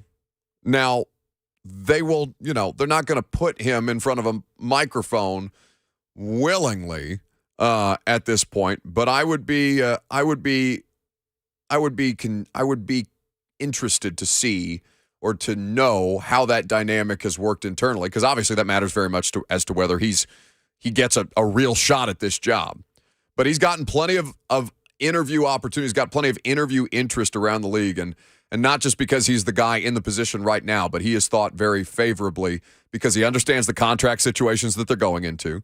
He has a firsthand look, has had a firsthand look at the personnel throughout the duration of the John Robinson experience. So things like Tannehill, Malik, Jeff Simmons' contract, Robert Woods, Bud Dupree, all of those, Ryan Cowden has a front row seat to. Who are some of the moves, the signings that Cowden has made since John Robinson was fired, as far as just getting guys off the street? Because Andrew Adams was J-Rob is still there. Ola was cut after Cowden took over. I'm trying to think of the best moves, because they have, for all the injury problems, they have had some success finding guys off the street to come in and produce. Terrell Basham, I believe, was a signing made after once they cut Ola.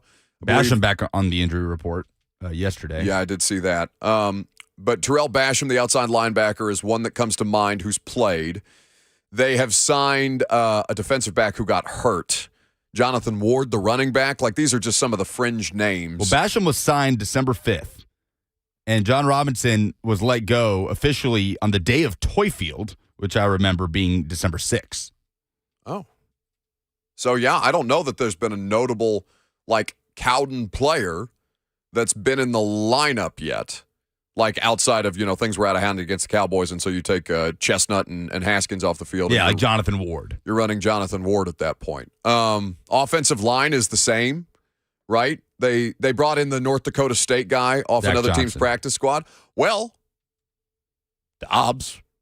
Yes, Dobbs is a Cowden move. Dobbs is a Cowden move. Yep. How could we forget? How could we forget that timeline? Dobbs. That's a significant one. That's really it's the most significant one because, for obvious reasons, he's now the starting quarterback. But yeah, Josh Dobbs is a Ryan Cowden move. So far, so good. By the way, we have reports on what the NFL may potentially do with that Bills and Bengals matchup. Ooh, why don't we tell you what that is coming up next?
It is 12 o'clock. Good afternoon from the Superbook.com sports desk. I'm Lucas Panzica. The Titans will travel to Jacksonville in 2 days for the regular season finale winner-take-all matchup in the AFC South against the Jacksonville Jaguars. Wednesday's injury report showed that corner Devontae Harris and outside linebacker Terrell Basham did not practice. Jeffrey Simmons, Amani Hooker, and Christian Fulton among the limited participants. Wide receiver Treylon Burks was added to the injury report as limited with a groin injury. Danico Autry, Derrick Henry, and Josh Thompson were full participants. Mike Vrabel will speak with the media at about 1 o'clock. Let us know who will be out for the Jags game. Be sure to stay tuned to Blaine and Mickey off the top to hear that live. Great news earlier today on the progress of Bills safety Damar Hamlin. The statement from the Bills official Twitter account stating that Damar has shown remarkable improvement over the past 24 hours, and while still critically ill, he has demonstrated that he appears to be neurologically intact. His lungs continue to heal, and he is making steady progress. That is great news on Damar Hamlin. There's also reporting on how the NFL may approach that Bills-Bengals rematch that, of course, did not finish on Monday night due to Hamlin's condition. We will give you that coming up in a few minutes. Tennessee football has made it official. The new offensive coordinator of the Vols is former quarterbacks coach Joey Halsley, who steps in to replace the outgoing Alex Golish, now the head coach at USF. For all your foundation repair and waterproofing needs, visit USSTN.com. Breaking news at once and your home for the Titans and Vols. This is 104.5 The Zone.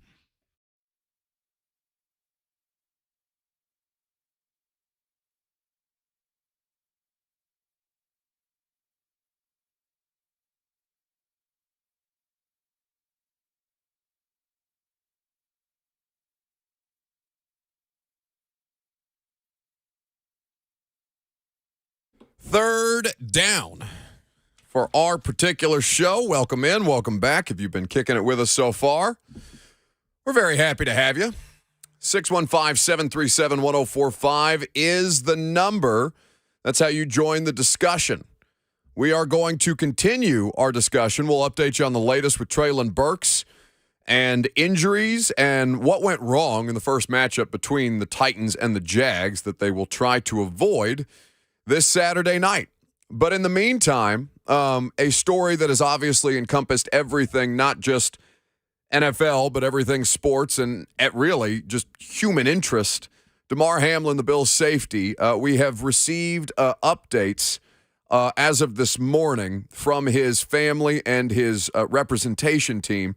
This is from the Bills, an official statement on behalf of the family. Per the physicians caring for Damar Hamlin at the University of Cincinnati Medical Center, Damar has shown remarkable improvement over the past 24 hours. While still critically ill, he has demonstrated that he appears to be neurologically intact. His lungs continue to heal, and he is making steady progress. We are grateful for the love and support we have received. Now, that is the best possible news in the world. It also starts not very soon after a chain effect as to what the NFL is going to do about the game that they obviously postponed between the Bengals and the Bills. It seems kind of cold to jump from one to the other, but that's what comes up next. And apparently Adam Schefter had a report on television not too long ago regarding the rescheduling of that game. Number one, I don't think, an educated guess, that they're going to wind up replaying that Bills-Bengals game from Monday night. As somebody said to me this past week, the game is bad mojo. It's time to leave it behind, move forward, not back. And I don't believe the league, under most circumstances, is going to wind up replaying that game. Now we get into the fact, okay, well, how does the league handle this? And there are many ideas that the league is kicking around, and they now can go into overdrive knowing that doctors feel encouraged about Damar Hamlin and where he's at in his recovery a few days after the tragic circumstances of Monday night. So when we go inside headquarters at Park Avenue in New York City, let me present a couple of scenarios that I think are under consideration and discussion, and I think they're a little bit different than a lot of people would have thought. One of them comes compliments of our Matthew Hasselbeck, and I want to credit him, who came up with this idea, and I'm going to read it to you because he texted it to me yesterday, and I know the league has thought about this one. He said, you call the Bengals-Bills a tie. The number 1 seed gets the choice of home field throughout the playoffs or the bye. The number 2 seed gets whatever isn't chosen. So either a bye or home field advantage. That would be one scenario that I believe the league has talked about. The other one that I think might be even more viable and more discussed and might be the one that the league enacts before Saturday's game is this. If there is an AFC championship game in the end that involves teams that don't have the same amount of games played, where Monday night's non-result factors into who gets home field advantage, here's what I think the league would do. I think the league would say, we're not going to have any home field advantage this year. We're going to play the conference championship game on a neutral site. And so if it involves Kansas City or Buffalo or Cincinnati, then that's where it cuts off. But wow, that's a lot of different moving parts and pieces. How would that impact the AFC North battle? Because obviously, if the Bengals had lost to the Bills, they would the Ravens-Bengals game would have been similarly to the Titans-Jags game, a winner-take-all matchup in that division. So I'm trying to think of how that would impact things in the AFC North. Man, I don't have an intelligent answer to that question right now. It depends on whether or not they just assign it as a tie or if it's a no contest. If it's a no contest, then I guess the Ravens would have to beat the Bengals to win the division. I think it's more likely, I mean, based on what we've just heard Schefter describe, and obviously Schefter's talking to, the highest possible people about this, or the highest level possible people, not the highest people, but the highest level people. I would venture a bet to say that no contest is the easier solution here and just basically declare the game void. Now, that would obviously be to the detriment of Cincinnati, and they would have to clear that with the Bengals first, or I mean, I don't know that they would necessarily have to clear anything with either team. They would just come out with a policy and be like, hey, because of X, now we go Y. This is how we're going to have to move forward. Like they are going to have to come out. In fact, it almost does the league a detriment to have Schefter posing so many different scenarios on air, because I think that the league's approach will be to come down with a uniform policy and say, for example, this is a no contest. Now we're going to play neutral site games if Buffalo, Cincinnati, or Kansas City is involved in an AFC championship game. And as far as the divisional implications are concerned, man, it does matter, but it seems to matter considerably less than trying to make sure that the best possible solution for everybody, which is that they would essentially just remove home field advantage. Now, you're going to piss some owners off, right? Because there's big money associated. Like the whole reason Jim Irsay, I mean, there's a variety of reasons why Jim Irsay behaves erratically. But like Jim Irsay is being extra erratic as of late because the Indianapolis Colts have not hosted a home playoff game since 2014. Lucas Oil has not been Lucas Oil, I think, opened up in 2010. That's a long time for Lucas Panzico was a senior in high school in 2014. So that's right. Yeah, that's a long time ago.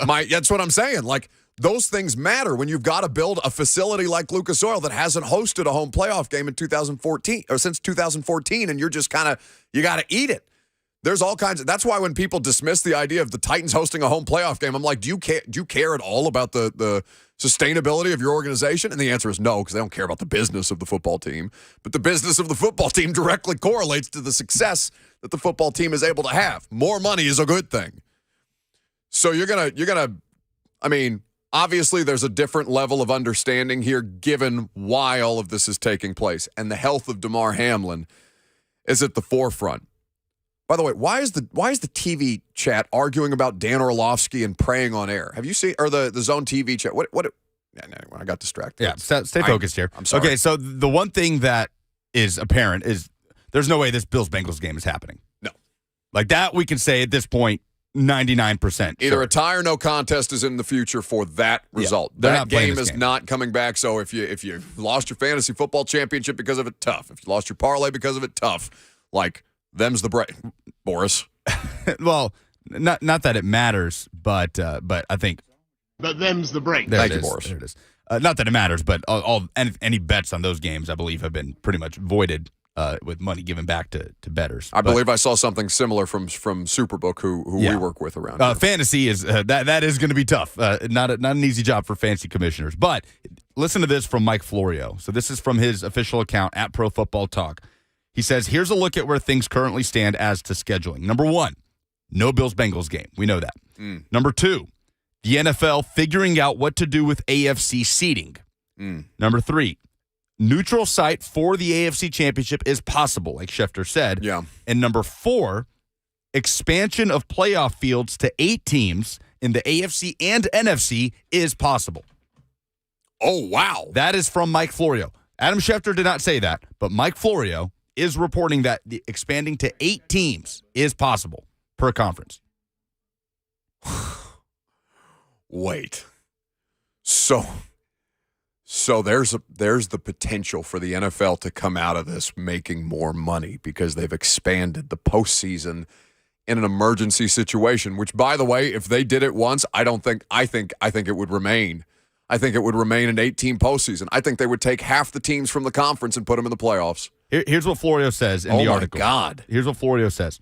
Quote, the question then becomes seeding the AFC playoffs without Bills-Bengals. Winning percentage becomes the most obvious method, but there are concerns about equity given that the winner of the Bills-Bengals game would have been in position to be one of the top seeds in the AFC. One possibility would be to add an 8th team to the playoff field in the AFC. This would eliminate the bye for the 1 seed. To ensure competitive balance, there would have to be 8 teams in the NFC too. The NFL Players Association would have to agree to a temporary expansion of the playoff field. So let's take a look at who that would. Obviously there's some circumstances that have to play themselves out in Week 18, but we know that the Bills and Bengals will not resume at this time. So if each conference took an additional playoff team out of necessity here, that would then become the Dolphins. So it would then be Chiefs, Bills, Bengals, Jags, Chargers, Ravens, Pats, Dolphins. It would drastically impact the stakes of this weekend's games because the Dolphins need help. They no longer control their own destiny. Yeah. And that could change now. So it would be the Dolphins and the Lions if the season ended today. Obviously it doesn't, but damn, if they expand for the NFL to come out of this making more money, really, I don't necessarily like that, but I understand. Some smart person is going to get a promotion if they end up having to emergency expand the playoffs, and that's what is a result of it. Because I think once they do it, I don't think they go back. Yeah, and if they ultimately win on the PR front by saying, hey, we're scrapping this game doesn't matter, the health of DeMar matters, and then finding a solution in the postseason. These guys are so damn slick. But listen, that's why they make the kind of money that they do.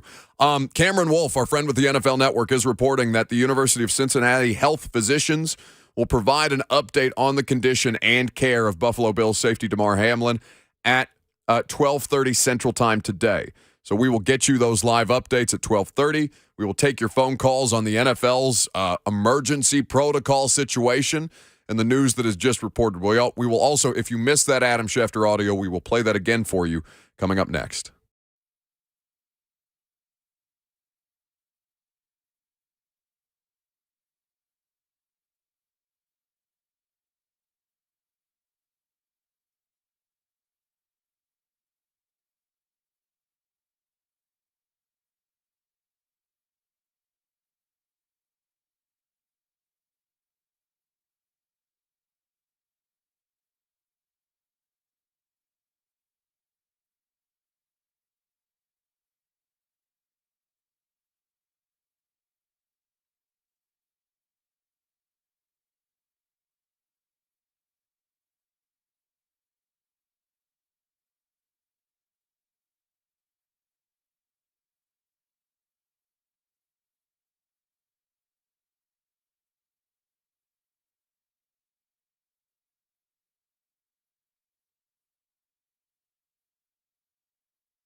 So, we have new developments on the latest, obviously with Damar Hamlin, which takes precedent. We'll have more from the University of Cincinnati Medical Center and the doctors who are treating him in about 10 minutes from now, according to our buddy Cameron Wolfe at the NFL Network. By the way, obviously, it's a part of the job to do what Cam and so many others have been doing. It's lovely to see our friend Diana Rossini back in the mix off maternity leave and immediately sent to Buffalo as a first assignment back. But the job that my friends and colleagues have been doing in the coverage of this story, it is a self-involved media thing, but I do have to commend them for the work that they've done to keep us all updated, because I can't imagine how hard that is to do. I've never been in a position like that. Do you know Diana had to cover Sandy Hook as a local sports reporter? That's the gig. I can't, to be called in to do like weather coverage. You remember that clip from the guy in like Iowa or something like that, covering like snowstorms from the sports, like the sports anchor, but they threw him into the weather coverage. Yeah, but I think that was a bit. I think that was. I'm sure it turned into a bit. Like he turned it into a bit and did well. No, I think that was like a sketch that looked, because I could tell from the editing, it looked like it was an iMovie type of thing. Oh, really? Yeah, I think that was a sports anchor just putting something funny together. But they got me with it. But you hear local sports people being called in to do like weather coverage. Don did flood coverage, I believe, in 2010. Right. But Sandy Hook, that's an unfathomable thing to be. So involved to have that in you, yeah. I have a lot of respect for my friends anyway, but I've been very impressed with the way that they've handled themselves personally and professionally in the coverage of this story. Now, to the report from Adam Schefter that I want to play again so that people get the full scale of what the NFL is considering, because now the domino effect has started. Now that we have positive developments on Damar Hamlin's health, the business will again start to take over, and the NFL will figure out in Week 18 what the hell they're going to do about their postseason with their second and third seeds in the AFC. So here's Adam Schefter, and then we're going to let you hear a piece of what Mike Florio was also reporting that advanced this story further. Number one, I don't think an educated guess that they're going to wind up replaying that Bills-Bengals game from Monday night. As somebody said to me this past week, the game is bad mojo. It's time to leave it behind, move forward, not back.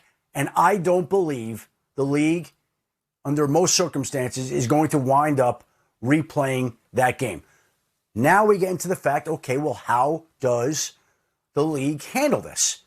And there are many ideas that the league is kicking around, and they now can go into overdrive knowing that doctors feel encouraged about Damar Hamlin and where he's at in his recovery a few days after the tragic circumstances of Monday night. So when we go inside headquarters at Park Avenue in New York City, let me present a couple of scenarios that I think are under consideration and discussion, and I think they're a little bit different than a lot of people would have thought. One of them comes compliments of our Matthew Hasselbeck, and I want to credit him, who came up with this idea, and I'm going to read it to you because he texted it to me yesterday, and I know the league has thought about this one.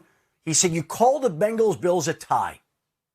Mm-hmm. The number one seed gets the choice of home field throughout the playoffs or the bye. The number two seed gets what an educated...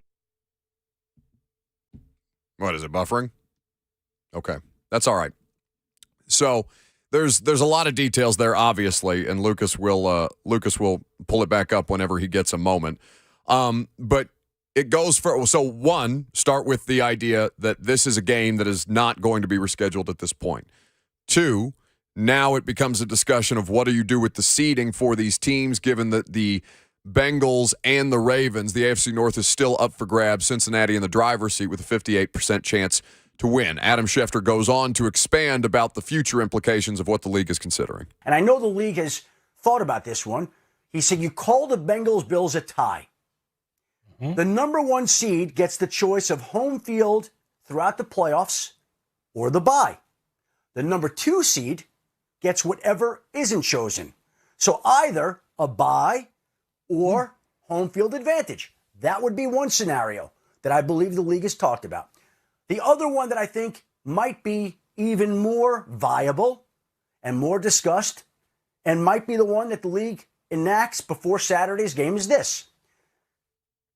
If there is an AFC championship game in the end that involves teams that don't have the same amount of games played, where Monday night's non-result factors into who gets home field advantage, here's what I think the league would do. I think the league would say, we're not going to have any home field advantage this year. We're going to play the conference championship game on a neutral site. So that is Adam Schefter's reporting. Now, as Lucas mentioned, Mike Florio, Pro Football Talk, went on to advance the story by adding this. The expansion of playoff fields to 8 teams in the AFC and NFC is also a possibility that is on the table. Now, it's the best of bad solutions that they're working on right now as far as the NFC wild card and Bills and Bengals and the AFC wild card and all these different things, trying to ensure competitive balance ultimately. But the discussions amongst the league officials are continuing on the possibility of making the AFC Championship a neutral site game. So if they roll something out, they will know what announcement the University of Cincinnati Medical Center is getting ready to make on Damar Hamlin. They will have already known that information before that information becomes public. So I would expect very soon after a more concrete decision from the league, whether it be a memo to clubs and owners and general managers and coaches, as we've seen from Roger Goodell, that gets leaked and published in the media, or if we get, as members of as I'm a Pro Football Writer of America member, that means that I get these league memos sent to my email. So if we get an email with that very soon after, I would not be surprised as well. It's a lot of different things to kind of work through, and a tie in this situation almost does feel as bad as a loss.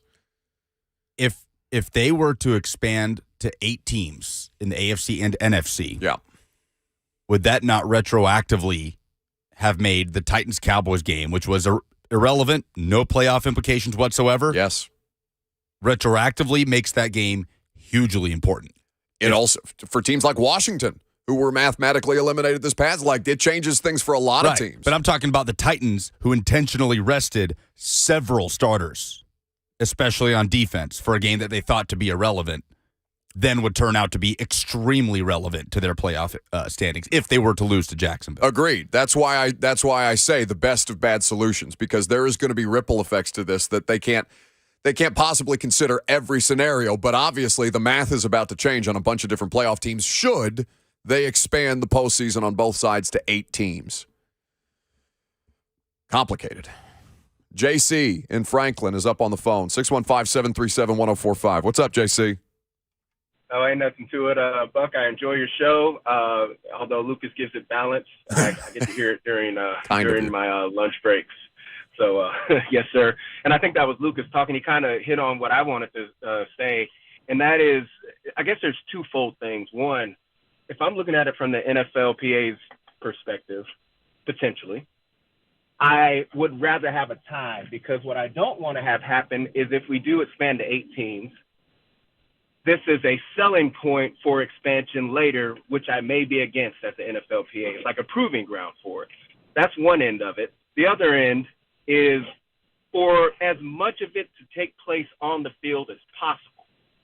A tie, to me, is the best case scenario, because there are so many tiebreaker rules or procedures that I think it takes care of itself. And as Lucas just said a moment ago, if you expand it to 8 teams temporarily, that's the ripple effect of that competitively, I think, is a huge negative. However, there is that financial advantage that the NFL is going to always look at that really probably supersedes all of that, what I just said. So it is very complicated. I just wanted to get those thoughts out there. I think the tie is the best scenario. I heard what Matt Hasselbeck said about, one of the Hasselbecks said about having the choice. I'm a little bit against that, but either way, I go. The financial element likely does supersede all of it. But I think, and that's the easiest way, by the way, to get the players' union to go along with it, is if there's if there's an opportunity for a larger revenue split.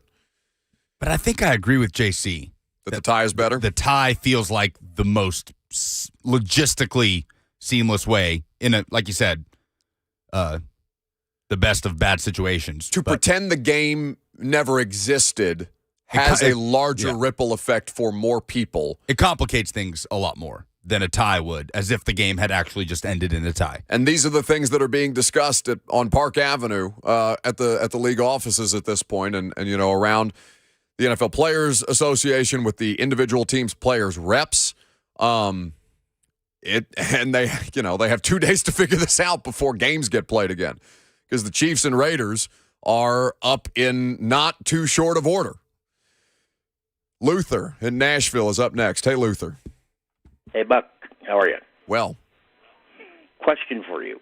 Since you are a Pro Football Writer of America, and since this report from Pro Football Talk Live comes down that there's a possibility that the AFC and NFC could expand to 8, if that happens, does the bye for the top seed go away altogether, where there's no byes, and once the season's over, no matter what seed you get, you're playing in Super Wildcard Weekend anyway? Luther, it's a great point, because I think that would be something they would have to, if they're going to let the top seed pick the neutral site, essentially, the way that the reporting kind of or alleged that it might be on the table in one of these circumstances, then there would also be a cost. I think there should be a cost as far as the top seed is concerned. Now, basically it sucks for the entirety of the NFC that this is, and we all know why this has happened, right? And so how inconvenienced people are by a near loss of life on a playing field that has set this domino situation in effect is of precious little consequence. But I think, Luther, that they would have to remove the bye week I think they would have to completely, or as close to humanly possible, level that playing field for everybody by removing the first round bye. That's what Florio indicated in his report. Man, this is a fascinating dynamic. So we will await. Now, the University of Cincinnati is set to make announcements at this point on Damar Hamlin's health and his continued care by the University of Cincinnati Medical Center. We will await this and see what that kind of brings about, and obviously hope for those developments to be positive. Mary Claire tweets us, would you know how this would have, at Buck Rising, by the way, is where you can interact with the show and vote on the polls, at Lucas Panziga. What's Robert's Twitter handle? Do we know? The Red Flash? No. At the Red Flash. I can't tell Twitter. if he's trying to get rid of that nickname or if he likes it. It's Robbie_Walsh. No, it's at the Red Flash. Is where you can. Actually, there's probably something else. So, yes, at Robbie_Walsh is where you can interact. Mary Claire says, would you know how this would affect fantasy footballers? I'm not one, but I've seen this question floating around. Just curious, not trying to be insensitive. And I think 3 days after the fact is it's okay to ask those kind of questions. Yeah, and the news has been nothing but positive on Damar. Right. So I think we are. I mean, obviously there are still sensitivities around this, but I think it's okay to be asking those kind of questions at this point, because obviously people have financial investments in fantasy football. It would be up to commissioners of their respective leagues, and I truly have no idea how they would go about it. No thanks. Absolutely no clue. I'm glad that I can't put money on fantasy football, because it would, I would probably just lose my ass thinking that I knew something and then just completely get screwed by any kind of, decisions that I thought were right in real time. And either way, but yeah, to not be playing fantasy football at this juncture is, I think, I'm very happy that that's the case. Well, again, it's irrelevant, but my roommate, Blue, who you know very well, is in the last place game of his fantasy football league, where the loser has to do the Waffle House challenge of 24 hours, 24 waffles.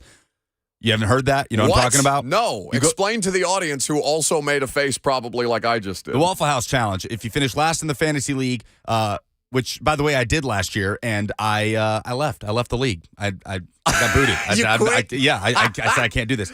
So wait, no, that shouldn't be an option. There should be a signed contract if you're going to commit to something like that.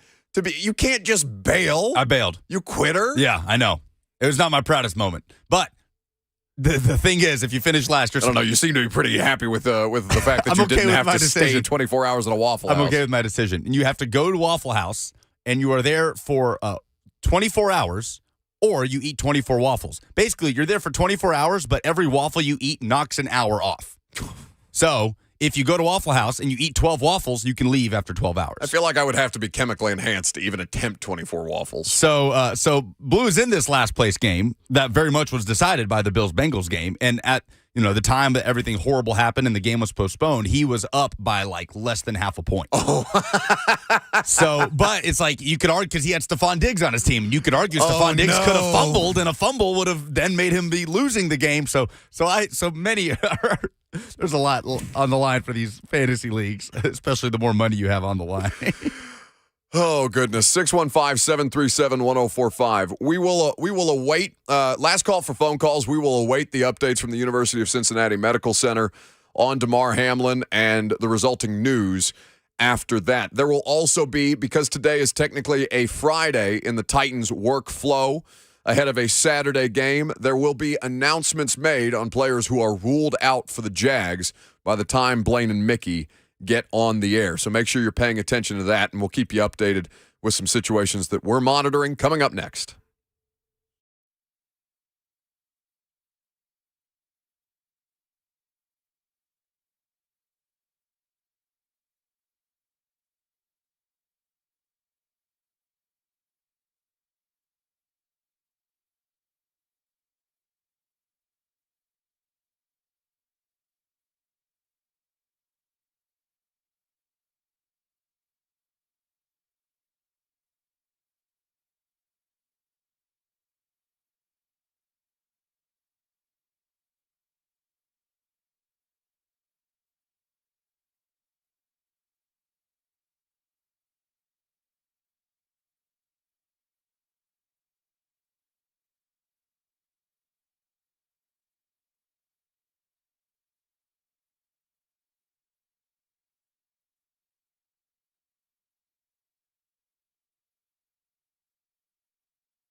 So there is an ongoing conference call with the University of Cincinnati Medical Center on Damar Hamlin, the Bills safety who had a cardiac arrest situation occur on Monday Night Football and has been hospitalized since. Dr. Timothy Pritz is who is conducting the conference call. He says of Damar Hamlin, he's made substantial improvement.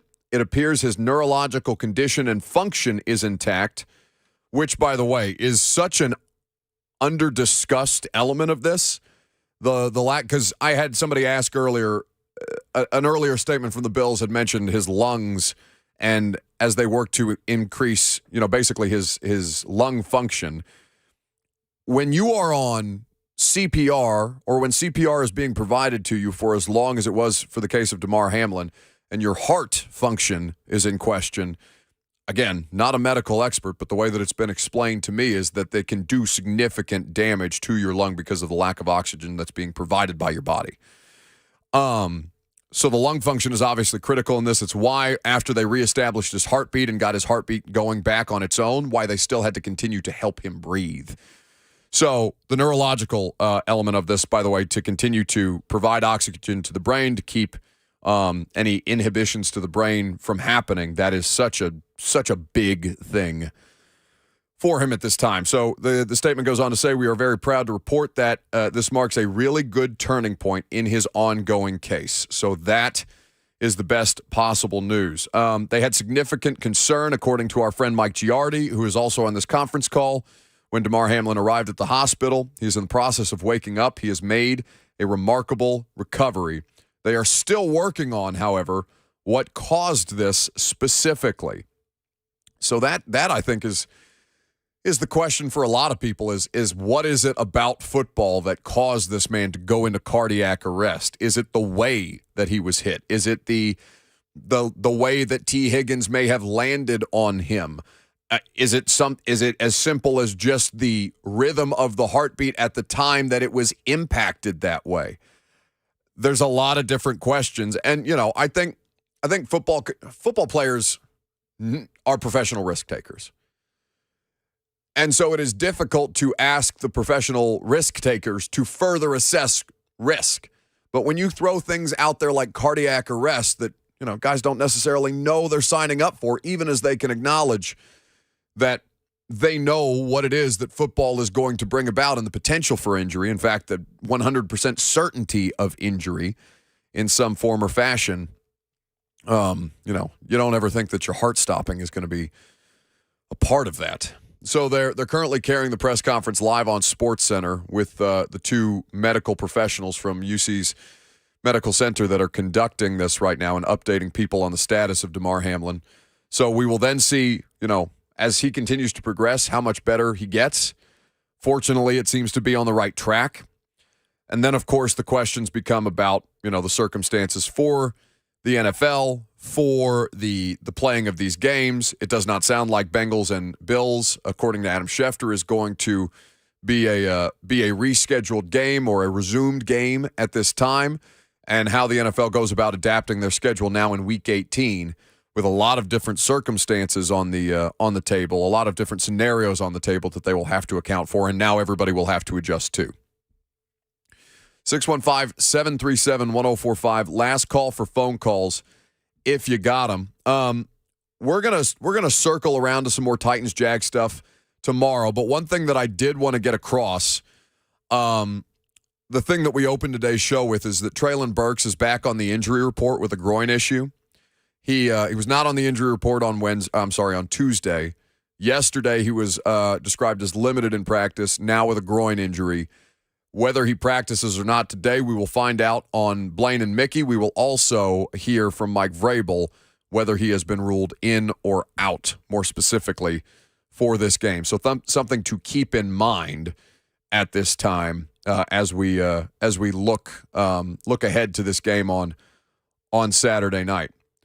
I think that there's a couple of different things, not to completely pivot from Damar Hamlin's health and the issues going on with the NFL postseason into the Titans and Jags, but obviously Titans and Jags has massive playoff implications, as do several other games in this Week 18 slate.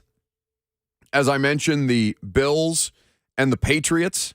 Obviously, the Bills being, at the forefront of the news cycle right now, given that Damar Hamlin is a member of the Buffalo Bills, and this will be the first game that these guys get back out on the field for. The Patriots, if they win, are in right now. They're currently in as the 7th seed. The Lions and the Packers both have the chance to make the postseason. The Lions need a couple more things to happen, but if the Packers beat the Lions, they go into the playoffs as well. Unless they expand to 8, which is where I was going with this. Let's jack up this last week of the regular season. Well, obviously you don't root for this because the circumstances that brought us to the necessity for these different scenarios being presented itself are horrifying. Yeah.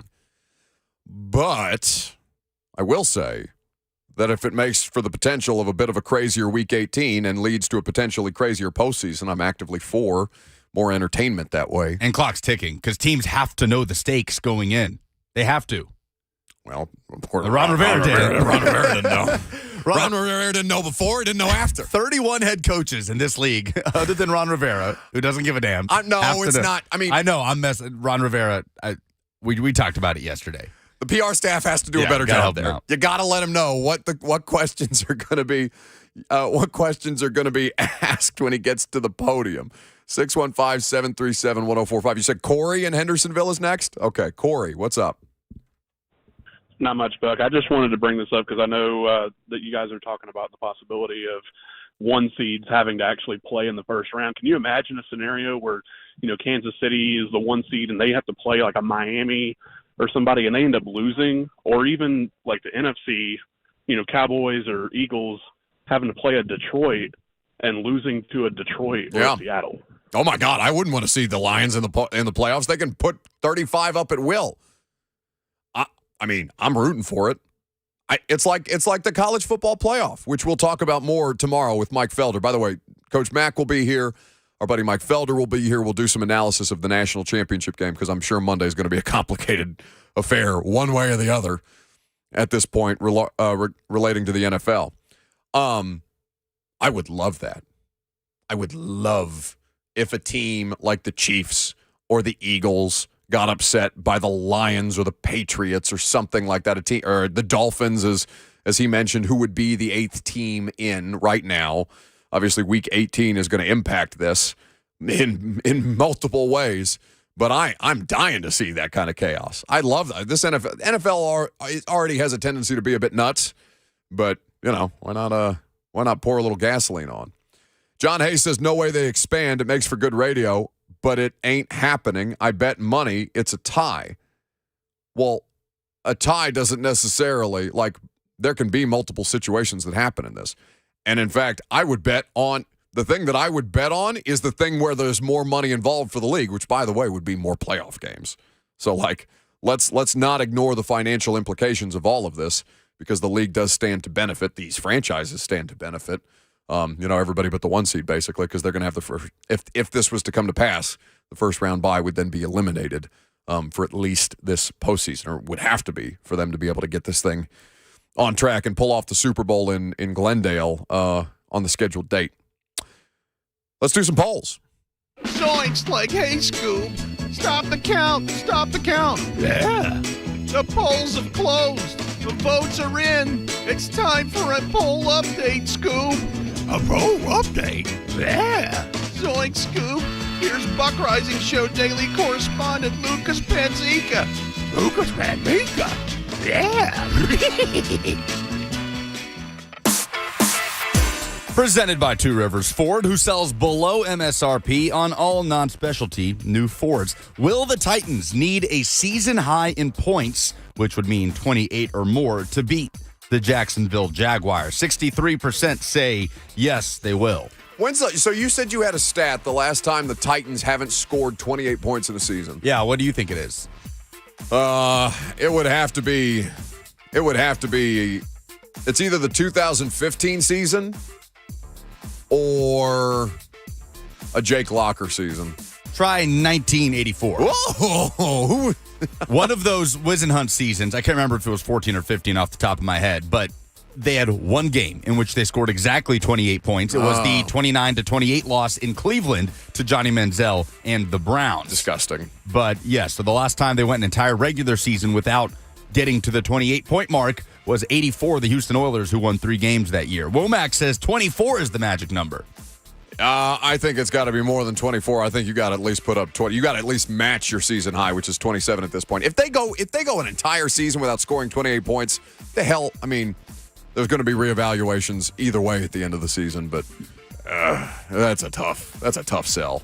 Which camp are you in? Reason has prevailed. 77% say win the AFC South. Don't lose for a draft pick. I mean, thank the football gods that many of you have this much sense. And for those of you who are interested, as I said yesterday, if you are more interested in your NFL team's offseason than you are in the actual playing of games, why do you even like the sport? It's a waste of time for you to be paying attention if the only thing that you care about is the transactions after the games are done. Yeah, Will says the first goal at the beginning of every season is winning the division. We've lost 6 straight and still control our own destiny. We can retool and get healthy this offseason. Not wanting to win the division is absolute loser talk. That's the thing. Retooling, rebuilding, whatever you want to call it, is going to happen in the offseason. And what they do in free agency, what they do in determining who to cut, is probably going to have a lot more to do with their future success than whether they have a top 13 pick versus a top 18 pick.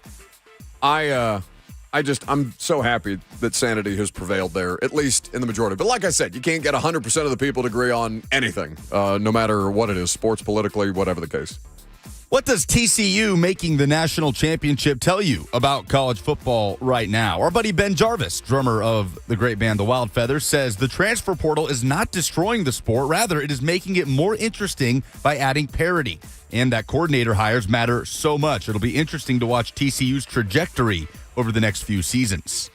We are going to talk about this with Mike Felder in greater detail tomorrow. But yes, I love the transfer portal. I love NIL. I love chaos in college football. It's made me care infinitely more about the sport. I know traditionalists will have their issues, but like more fun, more football, more chaos, give it to me. Karen says TCU was just lucky. Ira says never trust the Big Ten. Billy says Michigan are frauds. I think you could watch that game and understand and probably apply a little bit of there's some luck going on in there. But it was, listen, they made the championship game.